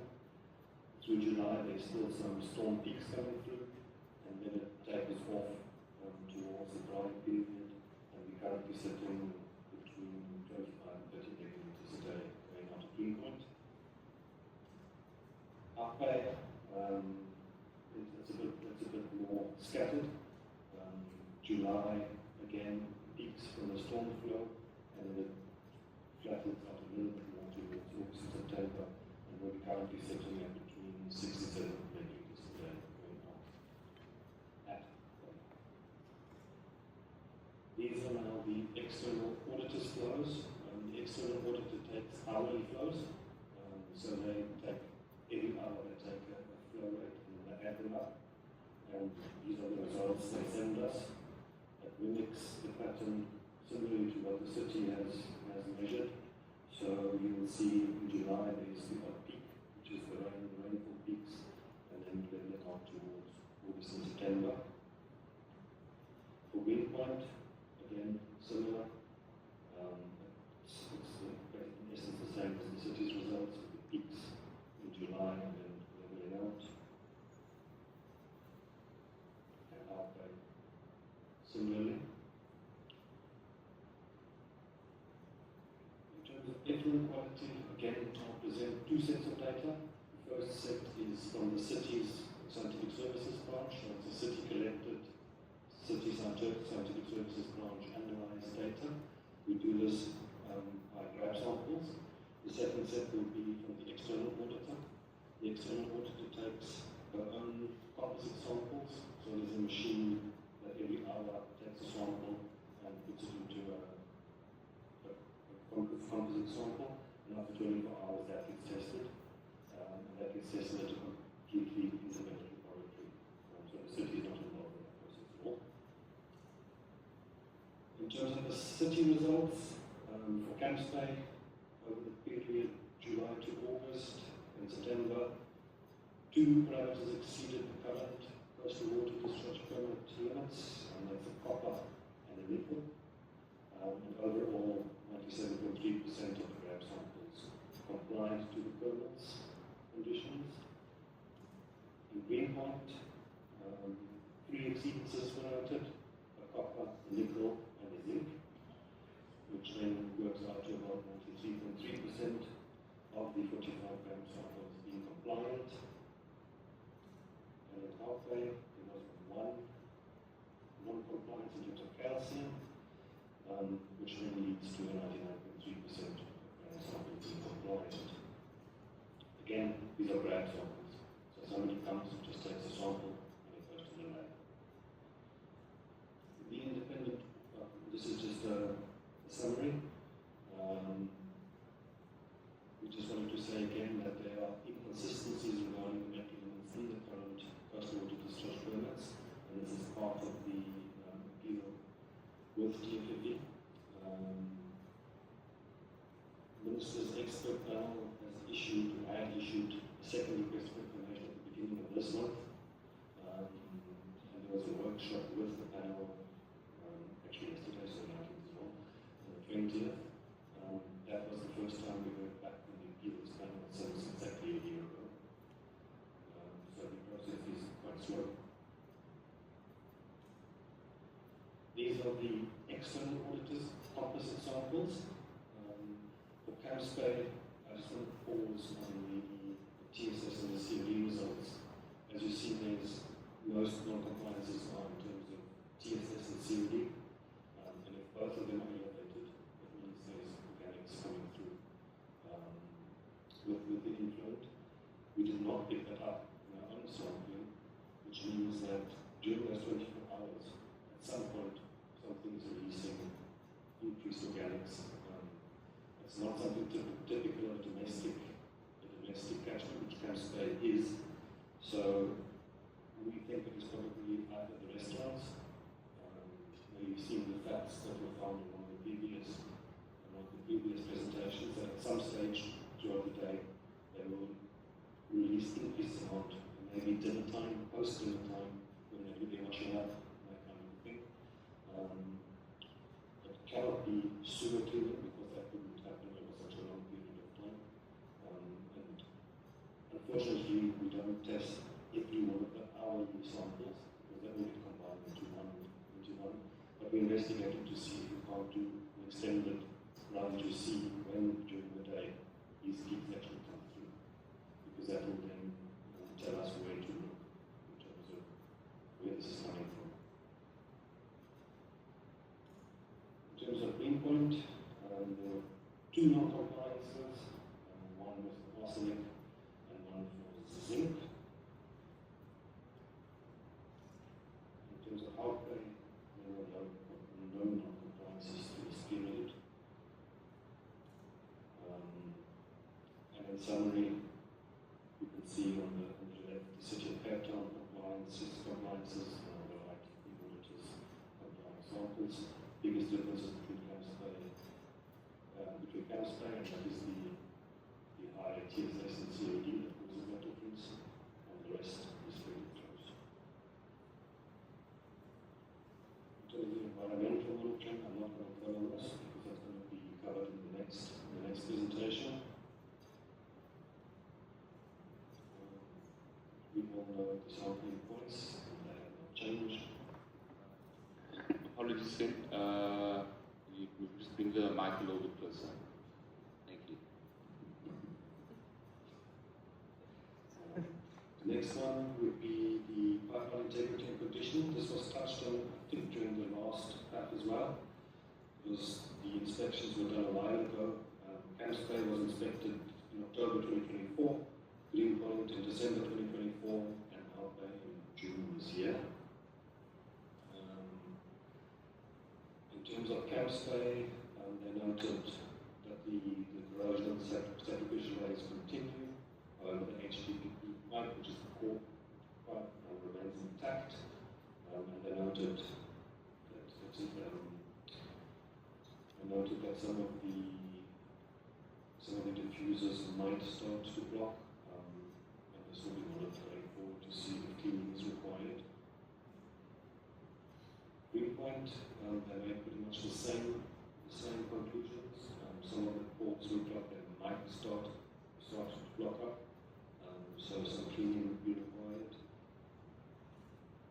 These are just pictures of Greenpoint. In terms of Outbay, there was one damaged diffuser and one damaged port, and two ports that looked like they were also starting to block up. So what we are doing now in conjunction with the service provider is coming up with the works brief so that they go and they jet each of the outfalls and diffusers and also fix the outfall.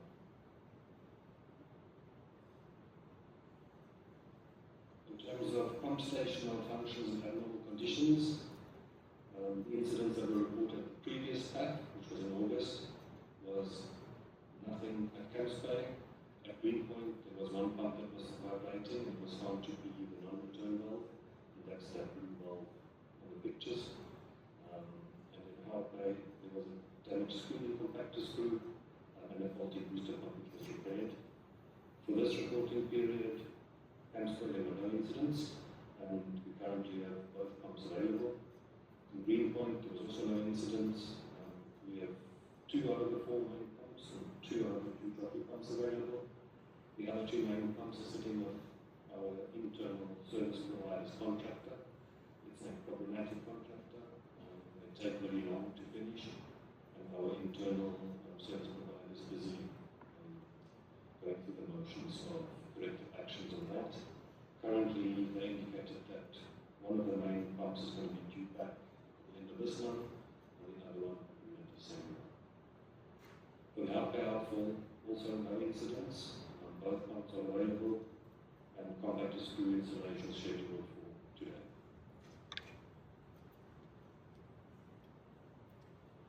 In terms of questions raised at the previous stuff, there was a number of questions that we received. The answers were provided by the respective line departments via email, and I think they are included in the minutes.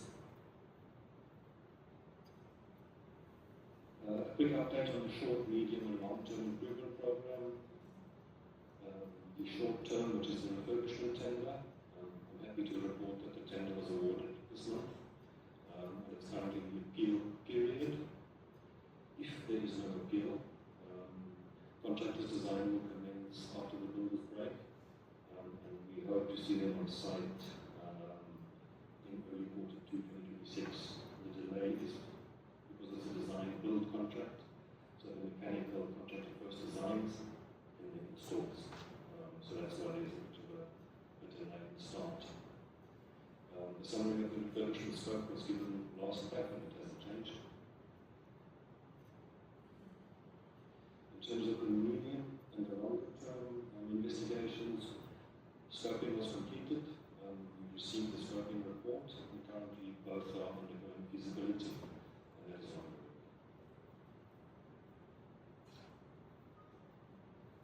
So that was the end of that presentation.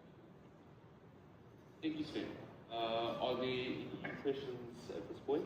Oh, wow. Competition, wow. Okay, cool. So, Ms. Marks, Mr. Marksby,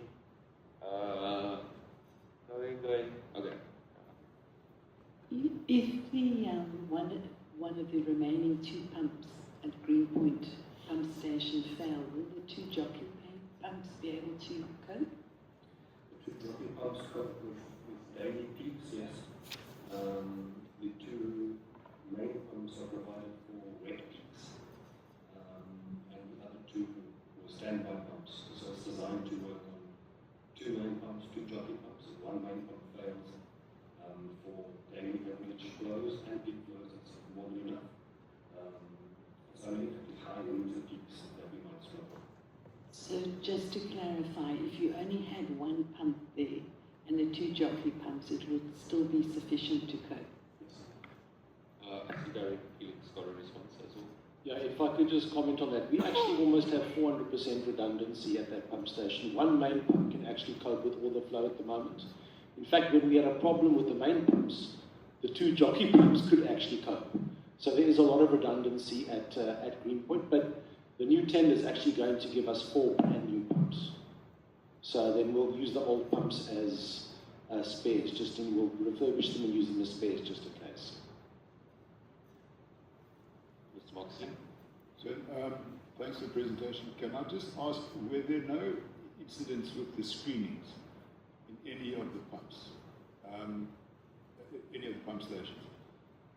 In other words, was screening continuous throughout the period that we've been looking at?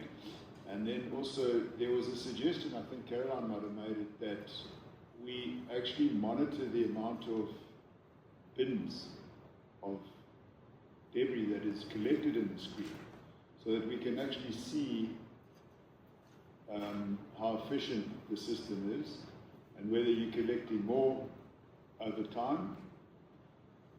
And I suppose that one could also look at how much water usage is being used in the suburb versus how much volume of sewage. So there were a couple of suggestions that were made a few meetings ago, and I don't know if there's any follow-up on those issues.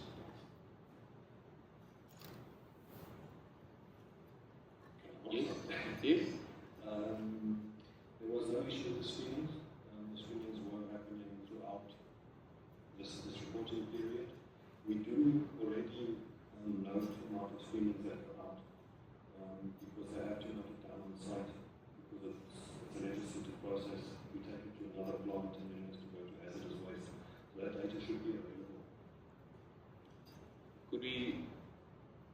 that data of the solids that are screened out? Can we maybe just park that and include that for the next quarter? Just as an interest item, maybe? Is that possible? If it's not of interest, then tell us. But The water usage. Last checks when that data is available, the volumes of screenings which we take out. Yes. So we can quantify that. could we have it at every meeting from now? Sorry, Paul? Yeah. Could we get that information at every meeting from now? Yeah, if it's available, we can provide it. Yeah, I mean, it's like 10 seconds comment on the quarterly solids that are the volume. Right. That's cool. I'd welcome that. Thank you. It might not be kilograms, but it would be, for example, numbers of billions or something like that. So, Chair, if I could, Paul, I think at one of the previous presentations, I actually did a comparison. I looked at water demands in the area versus sewer flow. So that was presented previously. I can make that slide available to you as well. It's not that conclusive, but we did try and demarcate the same water supply and sewage catchment. So I can provide that information. Thank you. Any additional questions? Okay, Caroline and anyone else? Yeah. Ms. Marks? My understanding is the current permit requirements do not require that you test the effluent for microplastics quantity. So there is no way of quantifying how many kilograms or tons of megaplastics these outfalls discharge into the ocean every year. So will that be a requirement in the new permits? I can't answer that one. I can tell you it's currently not done, as you said.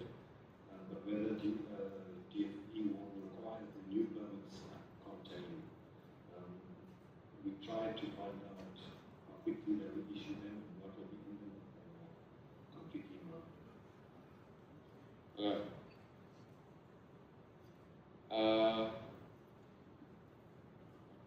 Chair, please excuse Wessa and myself. We have a meeting with a Maker member to attend now. So I will, for the meeting with Councillor Hayem, I'm going to ask Mark van der Heerwe, Councillor Sherry, and Mike to accompany you. Thank you. Okay, so if there are no more questions on this item, then we move forward to the last item, which is the annual report and presentation on the environmental monitoring plan. Mr. Rose and Infinity have asked for a significant amount of extra time, but I'll bump it up from 30 minutes to 45 to 60 minutes. Thank you. Actually, I see the meeting is scheduled until 3 p.m., so I have plenty of time. If these people can stick around to 3 p.m., then I'm obliged. Yeah. I'm joking. Hopefully everybody is still awake. Good afternoon, everybody. I'm Jeremy Rose with Infinity Environmental, and for those who are here every quarter, I have the happy news that I will not be doing all the talking today. We will be hearing from Barry and also from my colleague Tom Smythe on some of the work that we are presenting. We've, over the last 3 months, been working not just with the interim quarterly data that we usually present to this forum, but also an assessment of the first full year of monitoring. That incorporates a number of parameters that we haven't previously reported on to this panel, to this forum. So there will be some aspects of the monitoring plan which will be very familiar to you, and some of the data you will have seen before, but in the preparation of this annual report, we've also had the time to work through the full year of data and pick up some more interesting trends and changes over time. I don't see any new faces, so I'm not going to work through the usual introductions about how the monitoring program follows on from many years of previous work, or that it is approved by the national authority. We'll skip over a lot of that, emphasizing though that the focus here is on the impacts and the risks in the receiving environments, and specifically, I think, dealing with that cognitive dissonance that Mr. Davies mentioned earlier in relation to the ability of the environment to assimilate a lot of the wastewater which we put into it. So the 6 aspects of the monitoring plan, which I'll talk through briefly. We look at water quality, which gives us a very time-limited snapshot picture of what's happening. It also allows us to track where the effluent might be moving at the time of the sample. We recognize that that's very limited, so we also look not just at concentrations of specific contaminants, but we also look at the effects of exposing a sensitive biological process to the water. And then in addition, and this will be presented for the first time today, how metals and other contaminants are taken up and absorbed onto sediments, which gives us a much longer, more time-integrated view of how pollution in the marine environment might be impacting on the sediment and on the organisms that live in it. Again, for the first time, we'll be presenting on the uptake of metals by marine organisms and some of the bioaccumulation work that we have been undertaking over the past year. That gives us a better sense not just of what's there, but also how available it is to marine organisms and what some of the impacts might be, both on those organisms themselves and on the health of people who eat them. And then the ecological effects, which was briefly touched on at the August Permit Advisory Forum, is a focus on biodiversity and the species composition and communities around the outfalls, which really speaks more to the point that was made earlier. We need to understand not just what's happening at the beaches, but also the effects on the marine ecology and the ecosystems that surround Cape Town's coastline. So of those 6 or 7 components, we have completed aspects of most of them over the first year, and those have since been incorporated into the first annual environmental monitoring report, which will be made available if it hasn't yet been as part of the minutes of this meeting. It's a 250-page document, which I hope provides some of the background context to the very brief snapshots that you get of the data at each of these quarterly engagements. I would really encourage you to go and read it, not just because we spent many sleepless nights writing it, but because I also think it gives a much better explanation than we're able to fit into the 30-minute slots available to us at these advisory forums. So that report deals with the first year of data, starting from July last year up until June this year, and it incorporates, as I said, most of the monitoring plan components. What's not in there are the assessments of pharmaceuticals that will take place towards the winter of next year, and also the experimental bioaccumulation, so placing mollusks in bags around the outfalls and seeing the extent to which they take up contaminants from seawater. That work has commenced, but will only be concluded early in the new year. So of those 6, I'm just going to go through water quality myself, and then I'll hand over to colleagues to take us through the rest. We monitor, of course, at a wide suite of sites around each of the outfalls and further away, as well as closer to the recreational beaches and the places where people are interacting with seawater. And the focus of this is on understanding potential risks to human health associated with fecal contamination in particular, but also the changes that putting large volumes of wastewater into the sea might have in terms of temperature, in terms of oxygen, salinity, pH, and other parameters. So that takes place on a monthly basis, and we monitor, as you know, at 3 different depths because we are well aware that the plumes from the outfalls move in 3 dimensions, and we would like to understand where those are during the sampling. At each of our outfalls, we've got a different suite of sites which looks at the potential impact within the area designated as the allowable mixing zone, and the focus here is on understanding whether we are reaching the required number of dilutions before the plume exits that area, and so we monitor on the outside of it, accepting that areas within it will not be compliant with guidelines, in the same way that we accept that swimming in a wastewater treatment works or downstream from its outflow would be a bad idea. There are areas that are simply not suitable for recreational activities, and so we monitor around those in an attempt to ensure that the risks do not extend beyond that area. And then we have the 4 reference sites which are far away from the outfalls and less impacted by urban activities. So in summary for Greenpoint, there are entire appendices to cover these data, and there is a very long chapter describing it. It's going to be squashed into a couple of slides, but we looked at compliance in the full year, excuse me, in terms of the oxygen, salinity, pH, suspended solids, and turbidity, comparing it as the guidelines require against the values at the reference sites, recognizing that the ocean is particularly dynamic. It's not particularly useful to know numerically what the values were on a given day. We need to understand whether they're different from what we were seeing in the background conditions. And so we do that, and that's what you see on the right-hand side of the screen. And for Greenpoint, as well as for the other outfalls, by and large, the values measured on the edge of the mixing zone were within the range acceptable as defined in guidelines and based on the background concentrations measured further away. What you see at the bottom left is the number of exceedances of recreational water quality guidelines for enterococci measured on the edge of the mixing zone over on the left of the plot at the first 6 sites, and then at other sites, including the reference site all the way over on the right. So this indicates the number of times that we sampled, out of 12, where it would have been at that location on that day problematic from a human health perspective to swim. The little letters above each of the bars indicate whether it was at the bottom of the sea or at mid-depth or at the surface. And of course, most people are interacting with the water only at the surface or very close to it. So the ones that should be of concern are the ones with an S. The ones with an M or a B are of interest because it helps us understand where the fluid is moving, but are less relevant to human health risk.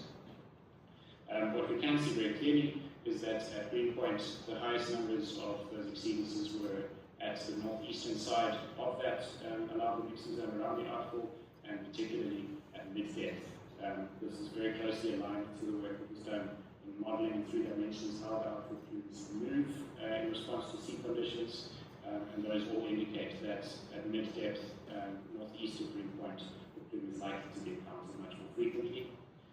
At the surface, many sites had at least one exceedance, and those who attended before will remember that that was in July last year when we sampled effectively during a major flood event. But for many of the sites closer to the shoreline, that was the only time that there was any exceedance of guidelines.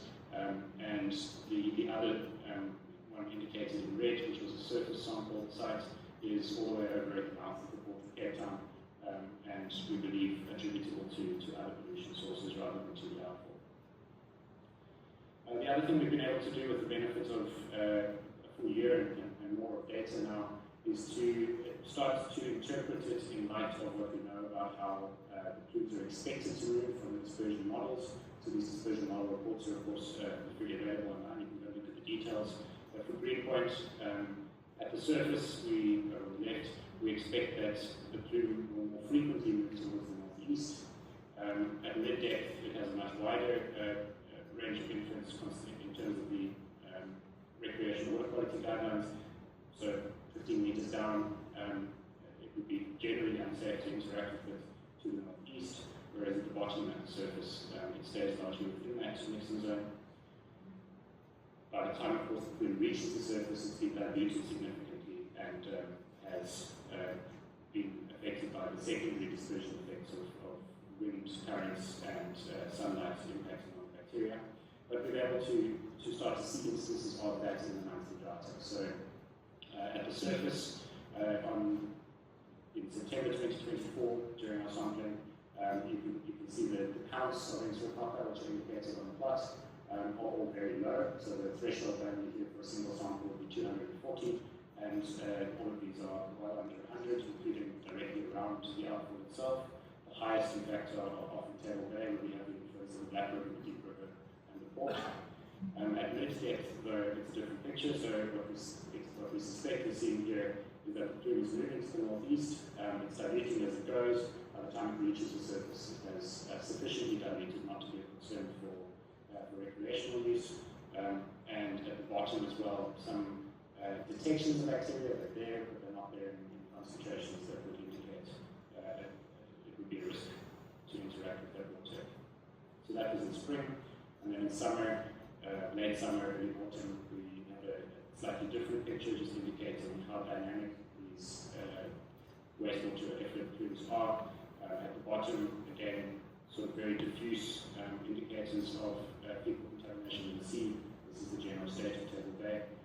At mid-depth, not seeing anything specifically elevated, but at the surface, the plume appears to have reached the edge of the mixing zone at levels that would have indicated some risk to human health there on that particular date, at the northwestern side and the offshore side.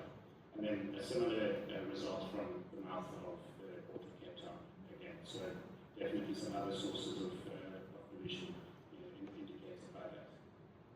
So those green points for Camps Bay, quite a different picture in terms of bacterial compliance. You've heard from Ellen already about the shoreline monitoring which the city does, and the relatively good water quality which is found along the Camps Bay coast, despite the presence of the Marine Outfall. And I think that speaks partly to much lower volumes of wastewater discharge in Camps Bay, as well as the highly dynamic nature of this coastline, which has a lot of wave action and a lot of movement of water. So in Camps Bay, there were, during the first year of monitoring, only 2 occasions where we detected bacteria at the surface in excess of guideline values. One of those was on the edge of the mixing zone at Camps Bay 08, which is offshore of the outfall, and the other was just north of that, offshore of the Ladies Cove. In terms of the physical chemical compliance, the water quality measurements from around the outfall were largely within the range expected. There are a couple of differences here in relation primarily to things like temperature and suspended solids. This is largely because our reference site at Kabonko Bath is quite a lot deeper, quite a lot further offshore than Camps Bay itself, and so we don't at the reference site have the same kind of resuspension of sand and sediments at the bottom, in particular, which we do see around the Camps Bay coastline. And so our bottom sites throughout Camps Bay often pick up solids which are related to the resuspension of sand. Again, just comparisons to the modelling are quite useful, and these are not snapshots, these are percentile plots from the modelling report which indicate where over time you would start to see the highest concentration of events when enterococci were above particular values. So this is an indication of dilution over a long period. And in Camps Bay, the surface never under these model conditions has a significant concern around fecal indicator bacteria. At mid-depth, also very close to the outfall itself, whereas at the bottom, the plume more frequently stalls and is affecting water quality within that mixing zone, but not extending beyond it. And we've seen quite similar results. We're able to start to track some of the conditions that the model demonstrates, where at the bottom, for instance, in October last year during our sampling, picking up very, very, very low counts of bacteria at various sites, sometimes none at all, whereas at mid-depth, there is an indication that the plume having been diluted might be reaching the edge of the mixing zone here, and at the surface it has diluted sufficiently and also been affected by the other processes acting on indicator bacteria, so that they would be well within guidelines for recreational use. January 2025, a similar picture, very, very low numbers, but because Camps Bay, the water is generally so clean from an indicator bacteria perspective, you can see individual elevations which are still low but non-zero. And in this case, it looks like a very diluted plume might be visible to the north at the bottom and at mid-depth, and then surfacing still within thresholds, but at the northern side of the mixing zone. So these are just examples of the kinds of patterns and trends which we're able to start to pick up over time. Hout Bay has no occasions where any of the surface water samples in Hout Bay above concern, the thresholds of concern, with the one exception of a sample from near the harbour mouth, where we did have one exceedance of recreational water quality guidelines, but none of those around the outfall or between the outfall and the shoreline were of concern from that perspective, nor the one at Dungeons or Dover Island. And again, in terms of physical chemical compliance, this is largely within the same ranges as our reference sites, which are Ponky and Chapman's Peak. The one exception, and this is the one outfall where we do think that our data show occasional lower dilutions at the edge of the mixing zone, detectable as suspended solids and turbidity, and that's again very much in line with what the model suggests, and in this case the effluent rises and spreads out and dilutes as it does so. By the time it reaches the surface, it's diluted almost completely, but at mid-depth it's detectable on the edge of that mixing zone. Out there, of course, is very deep, and that means that it's about 20 meters below the surface. So again, snapshots of the screenshot of the dispersion modeling reports indicating that at the surface, the expectations are that bacterial compliance would almost always be met very close to the diffuser structure at the surface. At mid-depth, more frequently would extend beyond that mixing zone, and at the bottom, almost never detectable. And we've seen very similar results in our monitoring. So, an example again, in September of last year, at mid-depth, that fluid was detectable to the north of the mixing zone and nowhere in the bay itself. And at the surface, all of these sites would have been considered safe for swimming. Similar data from late summer of this year, where it's detectable in the offshore boundary at the bottom and at mid-depth, and then at the surface it seems to be again reaching the edge of the mixing zone, but again diluted to within the parameters. So another just little example, an indication of the time when the plume was visible at the surface, and it's actually surprising how frequently it's not. At any of these outfalls, we're out there every month, but frequently it's not visible. This was an example of very flat sea conditions with a southwesterly wind, almost the kind of worst case from a potential risk to the shoreline, because the bay is oriented such that a southwesterly wind would tend to push it into the bay. So in this case, we did take a sample from the very center of that visible plume, which is directly above the diffuser, and obviously far more concentrated at this location, just indicating the importance of understanding where these mixing zones are from a recreational perspective. You certainly wouldn't want to swim or to interact with the water there. We sample as well around the edge of the mixing zone, and on this date, most of the sites around the edge of the mixing zone didn't detect any fecal indicator bacteria at all. Where they were detected, they were well within threshold values, and then those in the bay, we're primarily concerned about the risk to beach users were at 0 or less than 3 per units. So the surface, of course, being where we're primarily concerned, and reminding us that the areas directly above the diffuser are probably not a good place to swim. We've also, with the Euro data, now been able to compare this against the water quality guidelines that the city uses to indicate, as you've heard already today, the categories, so excellent, poor, sufficient, or good. And over on the left, these are the sampling sites both offshore and along the coastline. The very small number of samples, only 12, which is fewer than Western users, for instance, means that one event which would have had a higher bacterial count will push these calculations, these categories into the worst category. And at Green Point, that's very much the case as a result of our July 2024 sampling event. At Camps Bay, we are the sites between the outfall and the shore all met the excellent category. One site on the offshore side of the mixing zone would have been in the poor category, and then those on the southern side and closer to shore also within the excellent or good categories. And at Hout Bay, all of our sampling sites in the bay would suggest water quality suitable for recreation. The shoreline data, however, as you well know, and Jason will know more than I about this, but the winter water quality at the beach sites in Hout Bay is poor, and that drives the animal categorization that we have here. On the right of the screen, and I think this is my last slide, is a comparison of the about 18 months of data across many of the beaches along the western Atlantic shoreline. And we've highlighted the ones that are closest to the Marine Outfalls in different colors. And just for the data are the number of times that samples from that site exceeded guideline values. So Caroline Royal, Home Beach, Lagoon Beach exceeded guideline values 38.9% of the time.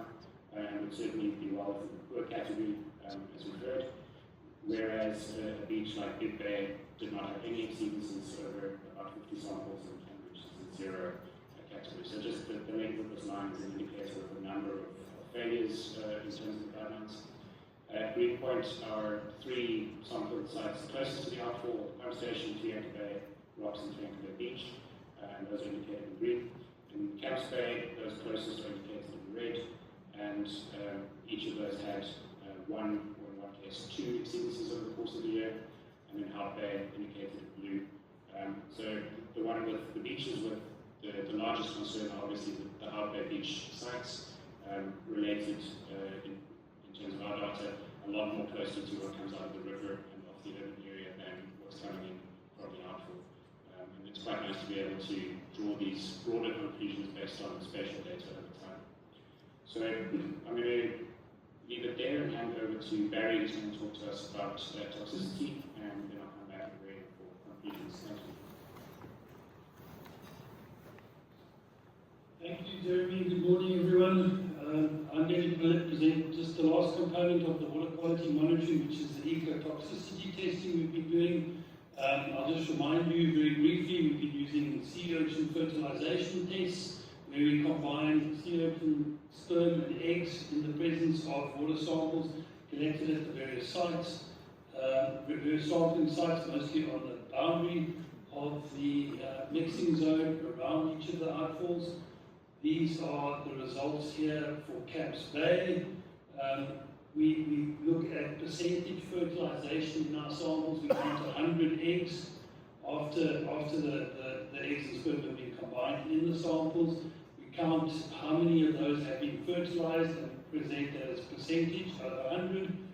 And we have a threshold of a 75% pass rate, where we expect to see in a clean water sample more than 75% of the eggs are fertilized.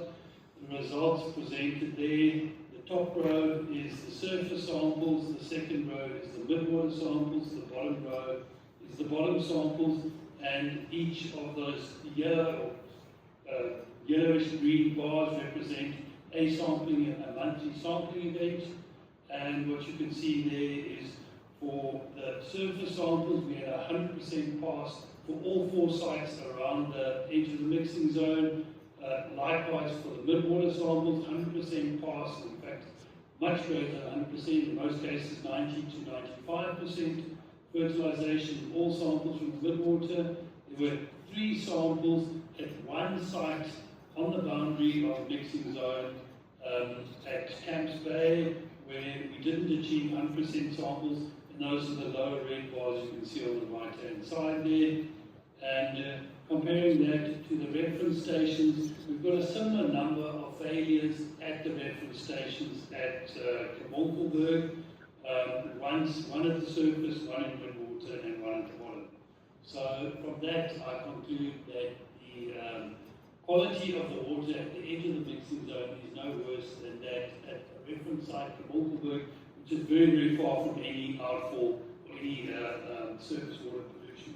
So we're comfortable that the conditions at the edge of the mixing zone at Camps Bay are suitable for almost all marine life.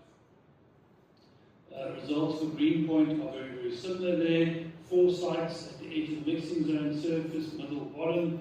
In fact, here we're achieving 100% pass, or in almost all cases 90 to 95% fertilization on those tests for all samples collected from around the outfalls. There was, at our reference site at Robben Island, we had 1 failure in the second sample collected during this annual sampling event, which suggested water quality at the outfalls is in fact better than at Robben Island, at least on that occasion. The reason for the failure in fertilization from those samples, I suspect, is some sort of natural toxin in the water, most likely from red tide, phytoplankton, red tide organisms releasing toxins into the water that affected the toxicity of that sample. So not related to any effluent discharge at all. Finally, Hout Bay, again, 4 samples around the outfall and surface, mid and bottom water samples, 100% pass for all of the samples around the mixing zone. 2 reference sites here, one at Chapman's Peak, one at Crayfish Factory, past Komaki, and there we picked up 2 failures in the tests we did, and again, those failures at the reference sites and most likely natural background toxicity. So again, we're completely comfortable that the quality of the water at the edge of the mixing zone around this outfall is of very high quality and not toxic to marine organisms. I'm just going to quickly go through summary for all of the water quality results, both the toxicity and the results that Jeremy presented earlier. In terms of plume dispersion, data that we've been monitoring, picked up over the last 12 months are consistent with the 3D modeling that was done a few years ago by BRDW.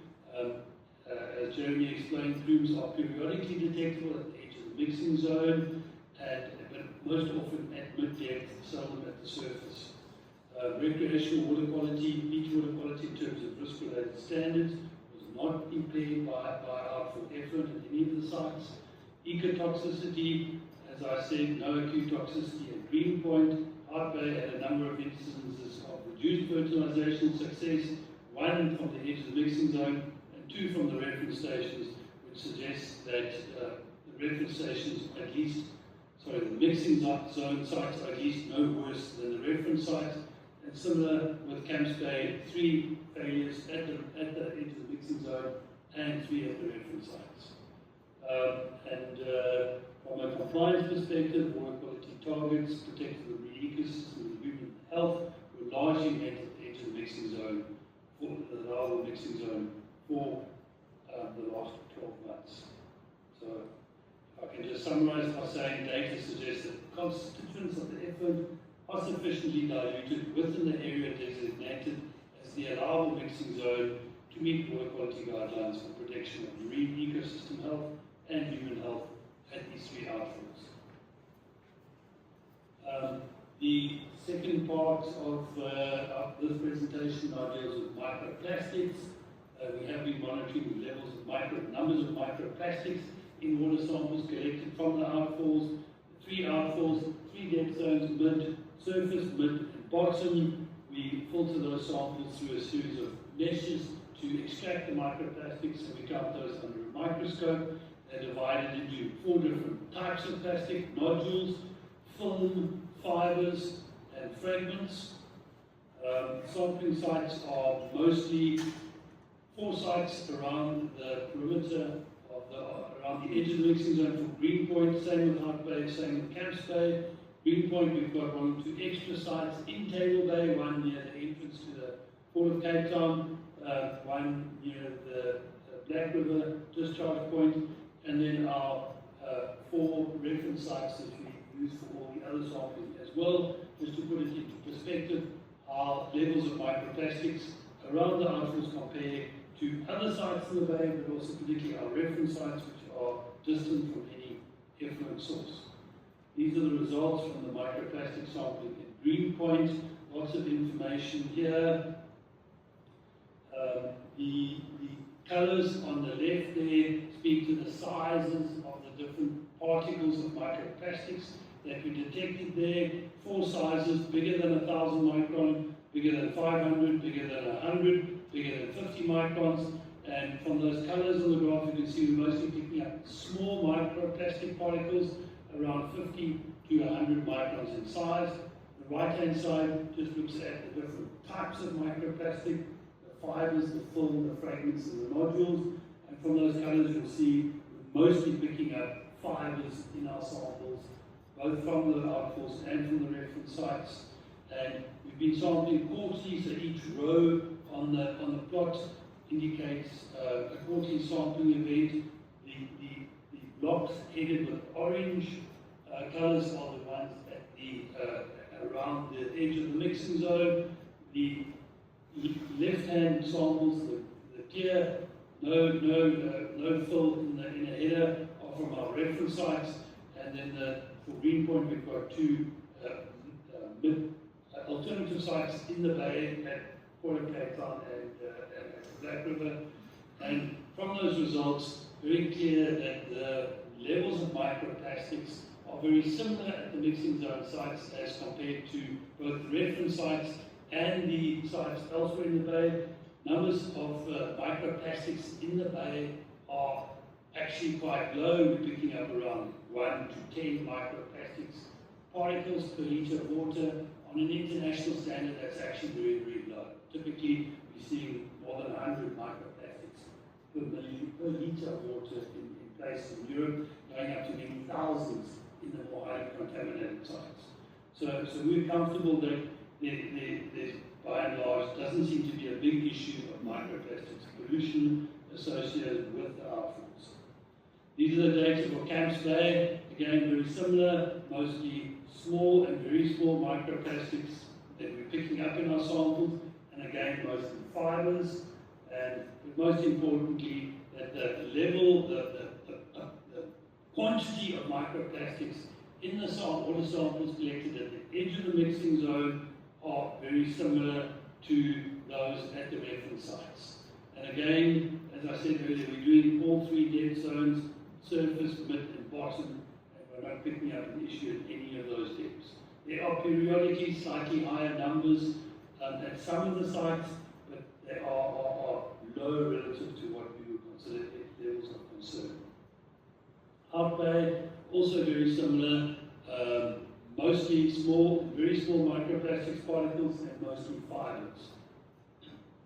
And levels around the outfalls similar to reference sites, and certainly not statistically different to those. No significant differences between mixing zone sites and reference sites and those closer into the bay. So very quickly, conclusion on microplastics. Yes, we did detect them at all sites we sampled, both the reference sites and the mixing zone sites.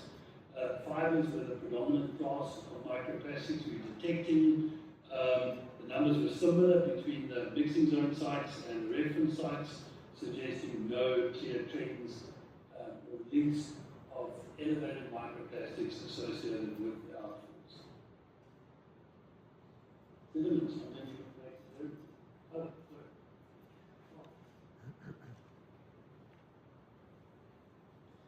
Hi there, I'm Tom Smythe of Infinity, and I'm here to talk to you about sediment monitoring as well as our accumulation monitoring. Bear with me, I'm going to skip over quite a bit of the methodological and how we did the assessments. I'll present you key findings. Please feel free to ask questions after the presentation about any of the methods, otherwise it's all written up in the rather long report. So for sediment, we sampled around the 3 outfalls, and if we take a look at the map first on the right-hand side of your screen, we can see all the circles are where we successfully got the sediment sample, all the little diamonds are where we were not able to successfully get the sediment sample. At those diamonds, we tried at least 3 times per site and relocated in various areas, and we were still not able to collect any soft sandy sediment. It was just a rocky reef.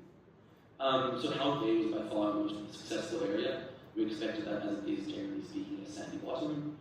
Camps Bay is a good mix of sand and hard rocky reef bottom. And then Greenpoint is generally a lot of rocky reef with some sandy areas in Table Bay. What we were looking for in the sediment sampling, we analysed particle size as an indicator of physical characteristics of the sediment, and that also affects how many metals and contaminants you're likely to find onto the particles. Total organic content, obviously with the outfalls we're pumping out a certain amount of suspended solids, looking to see if those are accumulating in any areas particularly. Those can have a lot of impacts on benthic invertebrates, variables, we'll do that more just now. And then various other contaminants and metals, we've got a suite of about 9 metals which we might expect to find, as well as aluminium. Aluminium forms the basis of how we normalize all our other contaminants, all our other metal contaminants, to assess whether the sample is enriched or not enriched. We also looked at petroleum hydrocarbons, volatile organic compounds, polycyclic aromatic hydrocarbons, and phenols. These were all chosen based on previous work done by CLS and the CSIR. So just very briefly, in terms of metals, the way we assess this, we look for enrichment. If we collect 3 samples along the coastline, they could all have wildly different concentrations of arsenic, and they may all three be enriched or none of them may be enriched. We use aluminium to normalize to represent the geological variation that occurs in the area, and basically we fit a prediction in it. And so up there you can see the bright blue circles are samples which were at a higher than expected rate of natural variation, versus all the red dots within the shaded grey areas. Those we would expect to be just natural variation. We used the CSIR's data which was collected about 9 years ago as a baseline model, and we overlaid our data onto that to isolate any changes or enrichment. There are no clear guidelines for metals in terms of what they should or should not be in sediment. There are certain guidelines based on toxicity to benthic invertebrates. So, in terms of hydrocarbons, there are no set thresholds, but a good rule of thumb is if you find them, they're bad. If they're not there, it's pretty good. Well, there's at least no impact as a result of those. Organic chemicals, we tested for a whole suite, about 75 different organic chemicals, and we compared them to both American and general Southern African guideline values. So what did we find? To simplify conclusions, we found a total of 5 of the 29 sites we sampled which we enriched. None of the reference sites were enriched. And of these 5 samples, one was in Camps Bay. We found that arsenic, lead, vanadium, and zinc were all enriched. They did all notably have an enrichment factor of less than 2, and this, generally speaking, in the literature, falls within an area, a grey area, where it may be enrichment, maybe natural variation. And so this is just year 1 of a 3-year monitoring program for the sediment. We'll keep a watch on these sites and see how they change over the next couple of years. And notably, this was quite far north of the outfall. We had about 4 or 5 points close to the outfall, which didn't display any enrichment. In terms of green points in Howard Bay, reasonably unsurprisingly, I think, we found the only enriched sites were near other known point sources of pollution. In Table Bay, 2 of the 3 Table Bay sites sampled were enriched for a combination of lead, zinc, cadmium, and arsenic. But obviously, we've got the Port of Cape Town, the Deep River, the Black River, and various other land-based sources which could viably be introducing this into the environment. Howard Bay as well, we had some of our highest enrichment in Howard Bay, but only in the actual harbour. This was zinc, copper, and cadmium, and these are all associated with the boating and fishing industry. A key conclusion here, there was no relationship between metal enrichment and proximity to outfalls. In terms of other contaminants, again, there was no relationship found between sediment contaminant distribution and their proximity to outfalls. In terms of petroleum hydrocarbons, we only found them in sites at Howard Bay. It is worth noting the week before we sampled, the Daily Maverick had reported on an oil spill in Howard Bay and an oil spill on the surface. And so we're not sure that could have contributed to, when we're pulling our sediment grab out of the water, it could have contributed to some of the findings.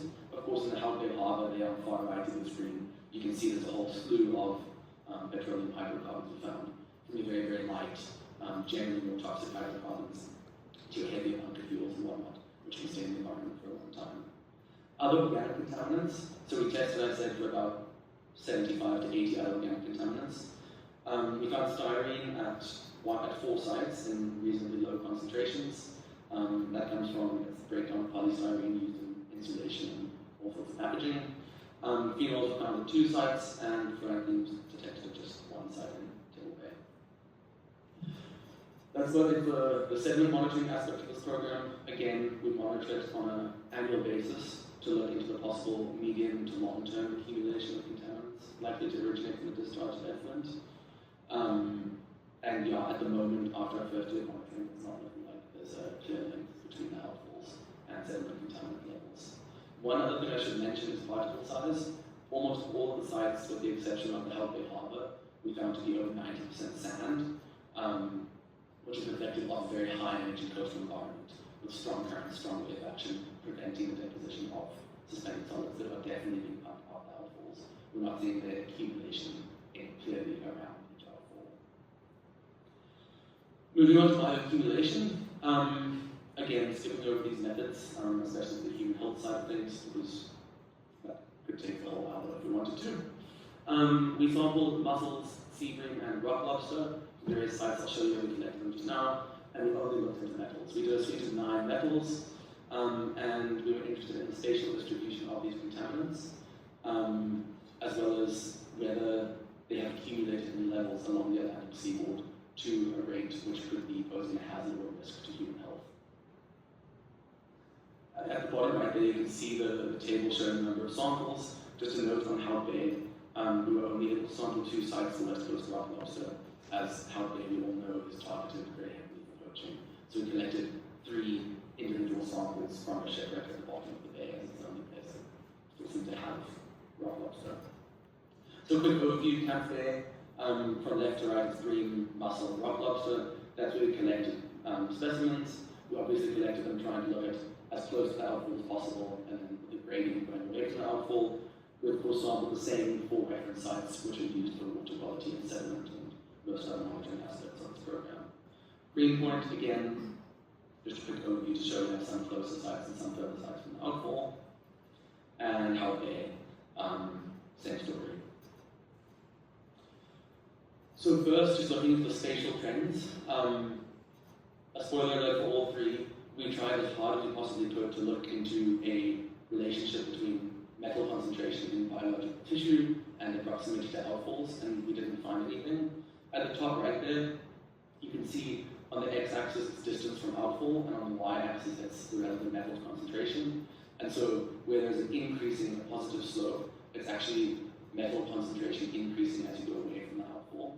Obviously, that is just coincidental, maybe driven by various other environmental factors. When there's a flat line, there's no difference, and obviously with the negative slope, it does mean metal concentration is decreasing with distance from outfall. We did various statistical analyses on this and found no significant statistical relationship though. And on the bottom right, that has been just clustered all the findings from each area, so from the 4 reference sites, from Greenpoint, Camps Bay, and Hout Bay. And briefly what we found, in Greenpoint, aluminium, chromium, lead, zinc, all those concentrations were significantly higher in the Greenpoint area than our reference sites. In contrast, in Hout Bay, no metals were significantly elevated above reference values. However, arsenic, cadmium, chromium, and nickel were significantly lower in muscle tissue than our reference sites. And then finally, Camps Bay, no metals were significantly higher, and arsenic was significantly lower than at reference sites. Similar story for rock lobster, but with slightly different metals and different trends due to different uptake between different organisms. So again, no statistically significant relationship between metal concentration in lobsters and their proximity to the outfalls. In Greenpoint, we did see significantly higher lead concentrations in the Greenpoint area than at reference sites, and arsenic was significantly lower in Greenpoint than at reference sites. Hout Bay, aluminium, chromium, mercury, nickel were significantly higher than at reference sites, and Camps Bay, there was no difference between Camps Bay and reference sites. Finally, for sea bream, I should also say sea bream, we chose them as a species of fish to sample because they are one of the more resident fish. When they're an adult, they chew the reef and they generally stick around in that specific area. So sampling a species with a wide range wouldn't provide that much insight into the direct impact of marine outfalls. So again, there's no significant spatial differences in metal concentrations between any of the areas of the sea bream. So what does this all mean? Basically, differential distribution of metals in tissue between species highlights the importance of us continuing to use multiple species. And if the outfalls were substantially contributing to metal bioaccumulation in these 3 species, one of these analyses would have been very likely to detect this impact. Again, it's the first year of a 3-year monitoring program, so with more sample, a higher sample size will come along with certainty to these analyses. A brief look, I'll gloss over this, a brief look at historic changes, the CSIR between 2015 and 2017. They've also looked into bioaccumulation of metals in mussels and rock lobsters. The darker bars at the bottom are all the sites that were analysed, all the samples that were analysed by the CSIR then, and our blue sites, that's from our monitoring program. And I should say both of them are north to south, from Greenpoint going down to about Point Keep, just past Point Keep, for both programs. Quick spatial trends, arsenic, mercury, and zinc were all pretty similar in mussels, although we did see isolated, you can see certain bars where they spiked up. In our programs, your reference sites had a marked increase in arsenic concentrations, and interestingly, the Hout Bay Harbour had a increase in arsenic concentrations. Cadmium, also quite a bit of variety. Green point looked like it dropped off quite strongly, Hout Bay increased a little. Chromium, we saw Camps Bay has stayed relatively similar, versus Hout Bay and Green point increased, and then copper and nickel did increase across the board. For rock lobster, same story. Copper was pretty similar, it also increased at reference sites. Zinc, similar concentration as before. Nickel, cadmium, arsenic all increased, and mercury and chromium decreased. On these spatial trends, it's quite interesting to see that generally speaking, Hout Bay and Green Point had a lot more variation over time, especially compared to historic and to reference sites versus Camps Bay. That we think could be reflective of a lot more anthropogenic impact in Hout Bay, coming out of the Dyser River, coming out of the harbour, as well as Table Bay, coming out of all previously mentioned land-based sources of pollution. Now, getting on to the human health risk side of things, so it's separated into non-carcinogenic hazard and human excess cancer risk, which they're completely different mechanisms of affecting human beings, and so the calculations have to be separated. Just going organism by organism, for the sea bream, we use all the American, the US EPA, their standard methods for calculating human non-carcinogenic hazard as well as excess cell cancer risks. The only finding for sea bream for the non-carcinogenic hazard was that mercury was found, it was at a flag ratio, it had a hazard quotient of between 1 and 2. A hazard quotient is basically, it's a unitless value which flags possibly harmful concentrations of a metal in a given amount of seafood. We calculated these both for a high-end consumer scenario and a low-end consumer scenario. All these results I'm presenting to you are the worst-case scenario. So if you were to be eating about 150 grams of the given type of seafood every day of your life. So mercury did fall into a hazard quotient of above 1 out of 26 samples collected, and that was collected from the Hout Bay Harbour Wall. Again, this is not in the range which is deemed an actual health hazard. It's within the buffer range the US EPA builds in very strong safety nets into these calculations.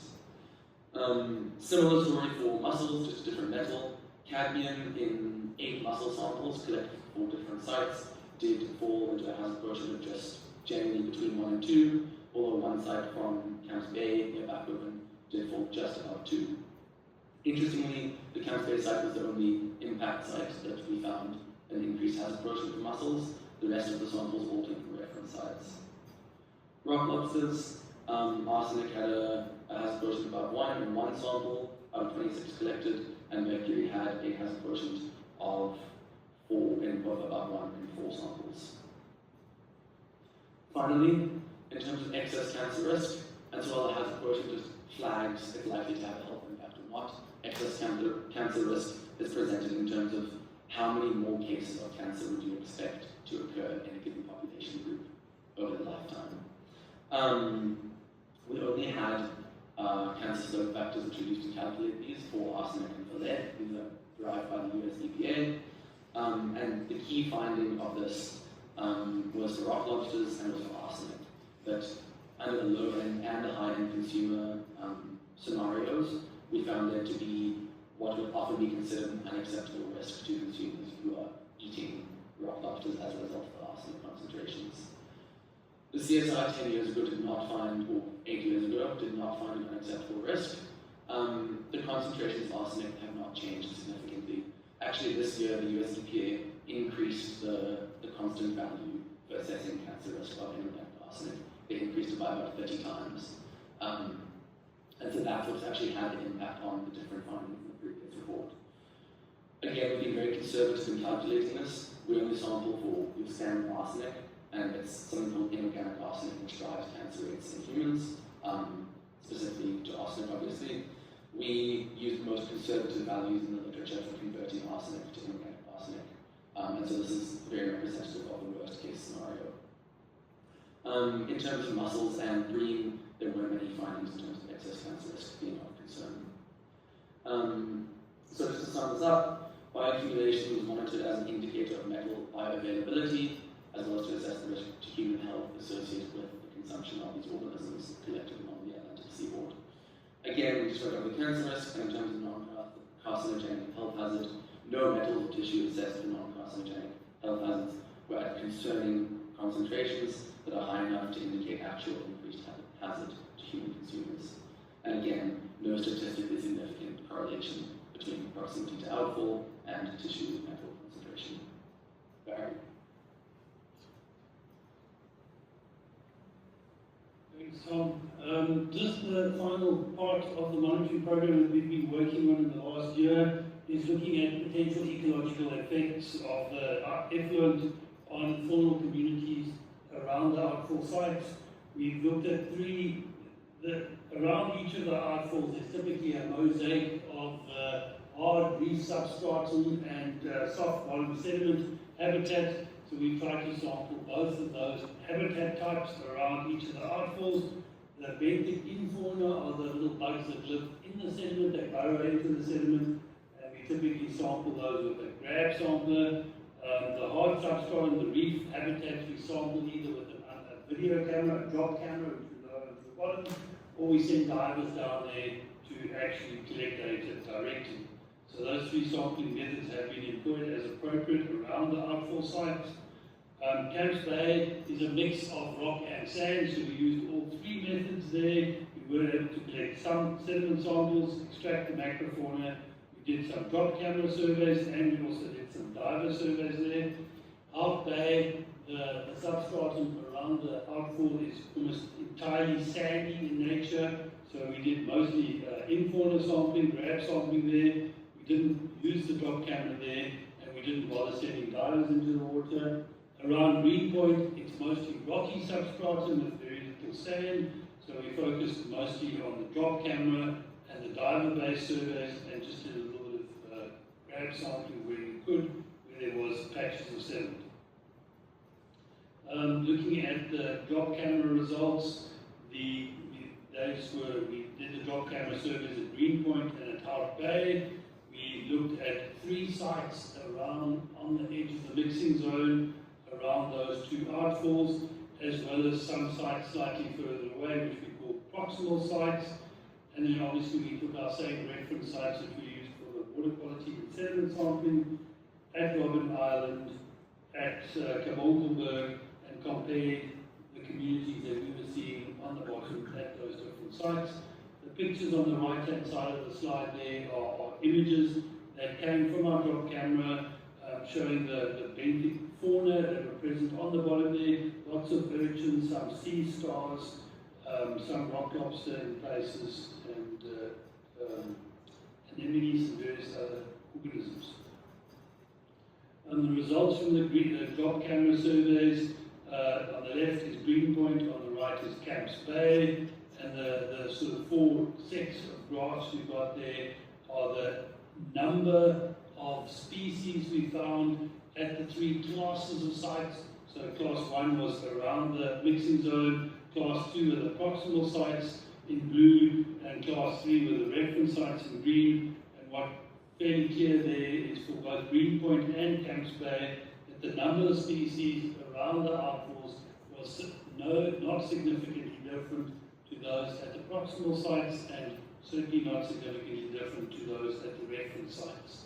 And we also looked at percentage cover of the amount of biological material on the reef, and again, no clear significant differences between the mixing zone, proximal, and reference sites. And then also the same for community structure or diversity, very similar between the 3 classes of sites there. The reef surveys, where we put the divers in the water, we focused here just on the 3 sites on the edge of the mixing zone at Camps Bay and at Greenpoint. In each case, we put 2 divers down onto the bottom, and they counted numbers of what we call economically important species. We were just focusing on the larger ones: rock lobster, abalone, alicrickle, and fish species that might be present in those areas. And then obviously we did our reference sites as well. We did 3 samples at each of those sites. And we also collected data on the number of kelp plants and sea urchins present at those sites, and results of the surveys, we actually found no abalone, no electrical at any of the sites at the outfalls or at the reference sites. We picked up a total of 109 rock lobster in the area around at both at the outfall sites and the control sites, 93 in Camps Bay, 16 in Greenpoint. As far as fish species are concerned, we only picked up 2 fish species in these areas, Cape Sea Bream and tipfish, but mostly Cape Sea Bream, 171 of those, only 2 tipfish. There was not enough data to get any meaningful statistics, but we didn't see any evidence to suggest that numbers of fish or numbers of rock lobster were any different between the outfall sites and those further away. These are some of the results that we got from the program. On the rock lobster on the left, the table of data on the right relates to the fish. Rock lobster, the purple bar and the green bar are for the mixing zone and the reference sites at Camps Bay, so slightly higher numbers of rock lobster at Camps Bay than at Greenpoint, where we in fact got very few rock lobster, but no significant difference between numbers at the edge of the mixing zone and at the reference sites.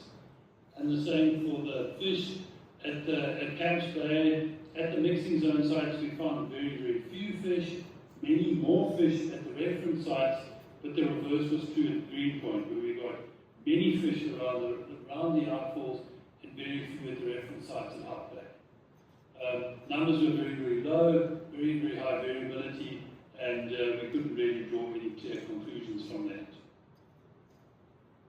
The benthic infauna, there's the little organisms, small, couple of millimeters in size, that live in the sediments at the different sites. I mentioned earlier around the Greenpoint outfall, it's mostly rocky, so the only places we were able to get sediment were off Woolly Point, or Granger Bay in fact, and then into Table Bay, near the entrance to the Port of Cape Town, and off the Deep River estuary.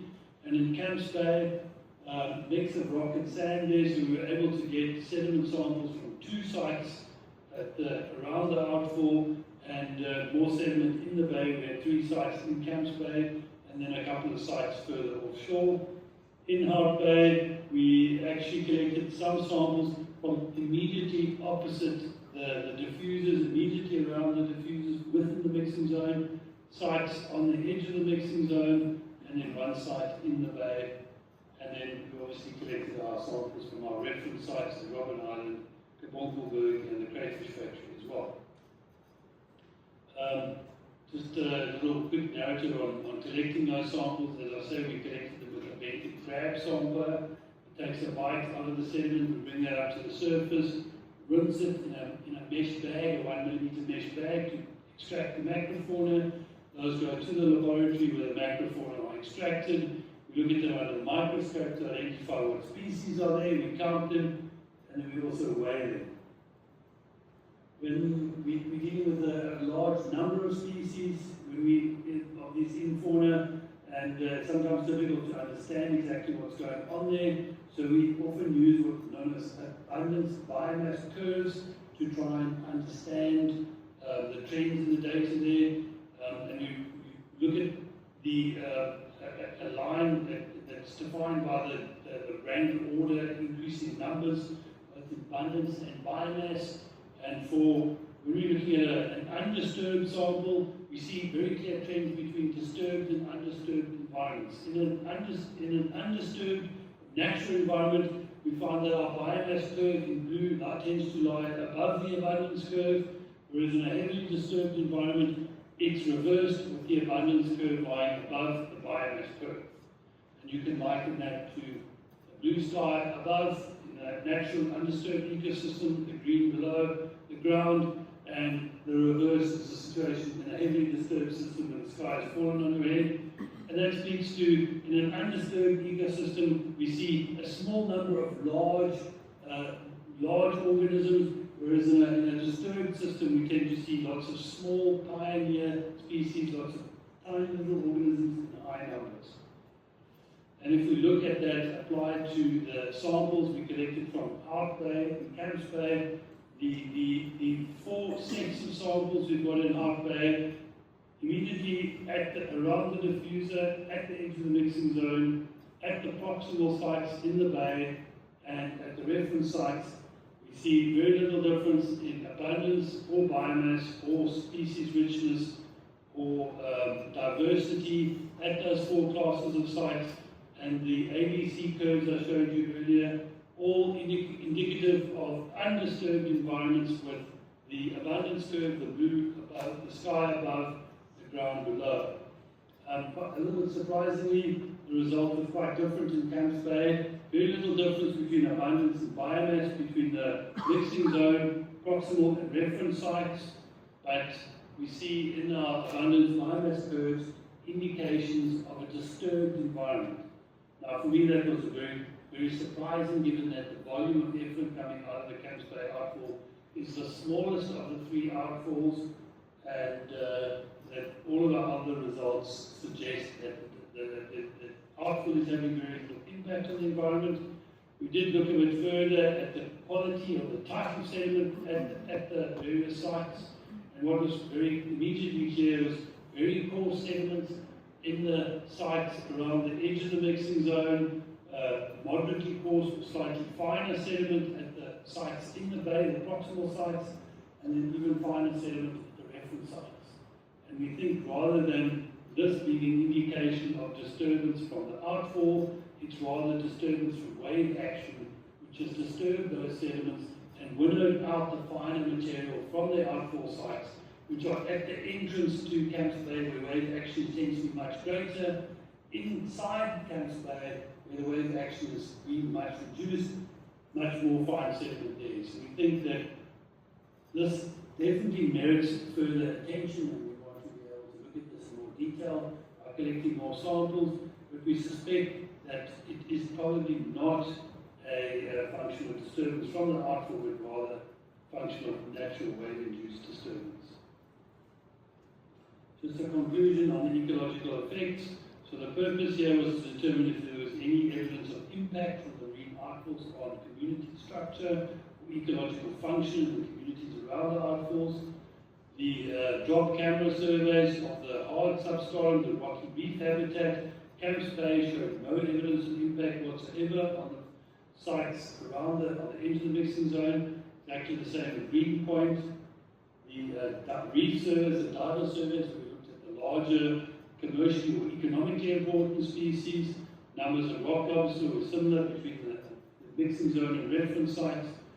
And for Green Point, higher fish counts and lobster counts at the mixing zone sites than the reference sites, which we took to suggest that there's probably no impact from the outfalls on the communities there. The benthic fauna, as I mentioned now, Camps Bay, there was some evidence of disturbance, or at least the sites at the edge of the mixing zone appear to be somewhat disturbed relative to those at the reference sites, but we suspect that that's a function of natural disturbance, wave action, rather than the effluent. And Hart Bay, no evidence of impact at all. This doesn't really surprise me, given that the effluent is buoyant, it rises, as it's discharged from the diffusers, it rises up very quickly through the water column, spreads out to the surface. So if we were going to see impact anywhere, we'd expect to see it at the surface in the water quality data, rather than on the bottom where we're looking for those impacts. We acknowledge that the sample sizes are quite small, and there's a lot of variability in those communities. And personally, for me, I would like to look in more detail at the Camps Bay site, make absolutely sure that those results are true representative of what's going on, and that there isn't any evidence of impact from the outfalls. Are you going to take over?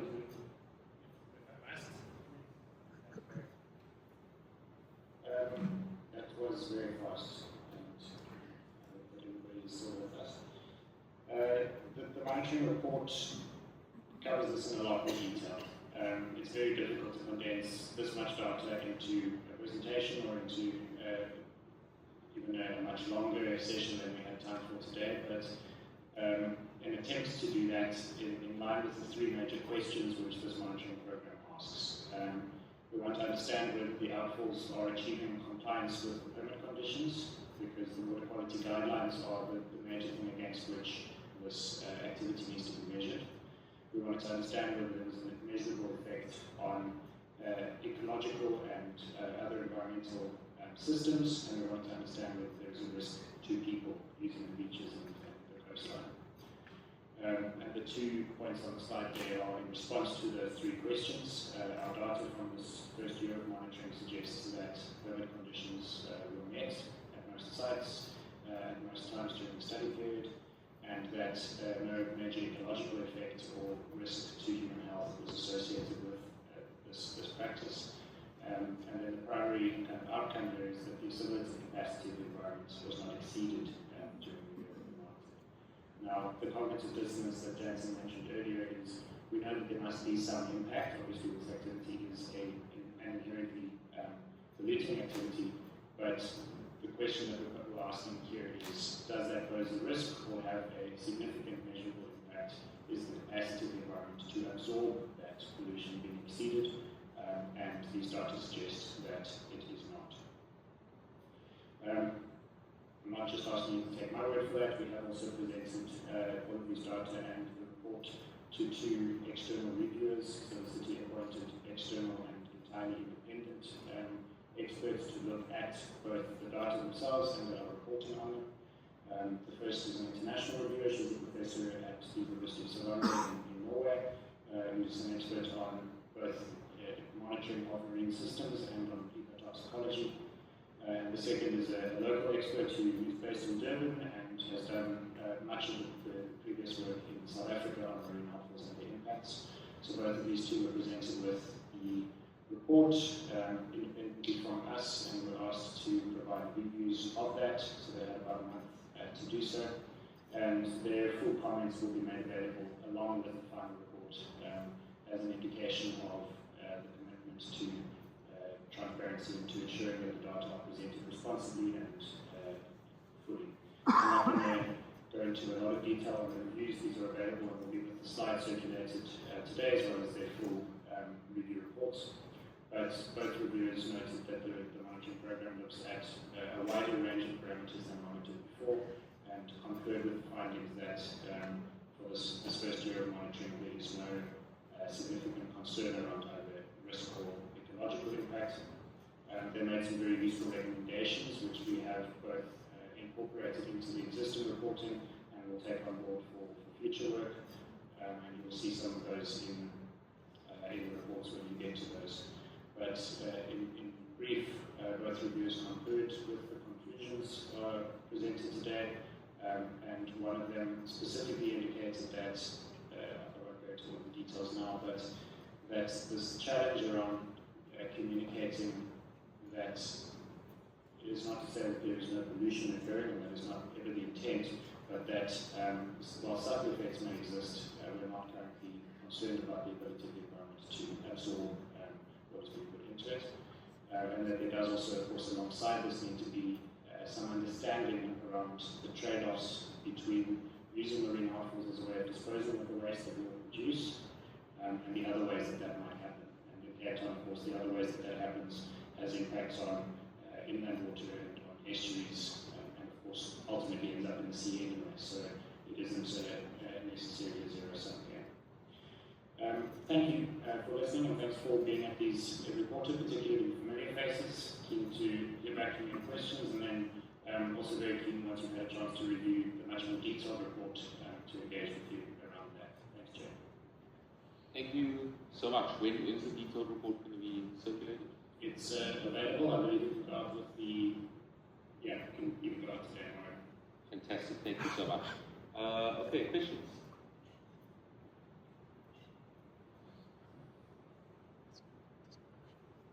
Thank you very much.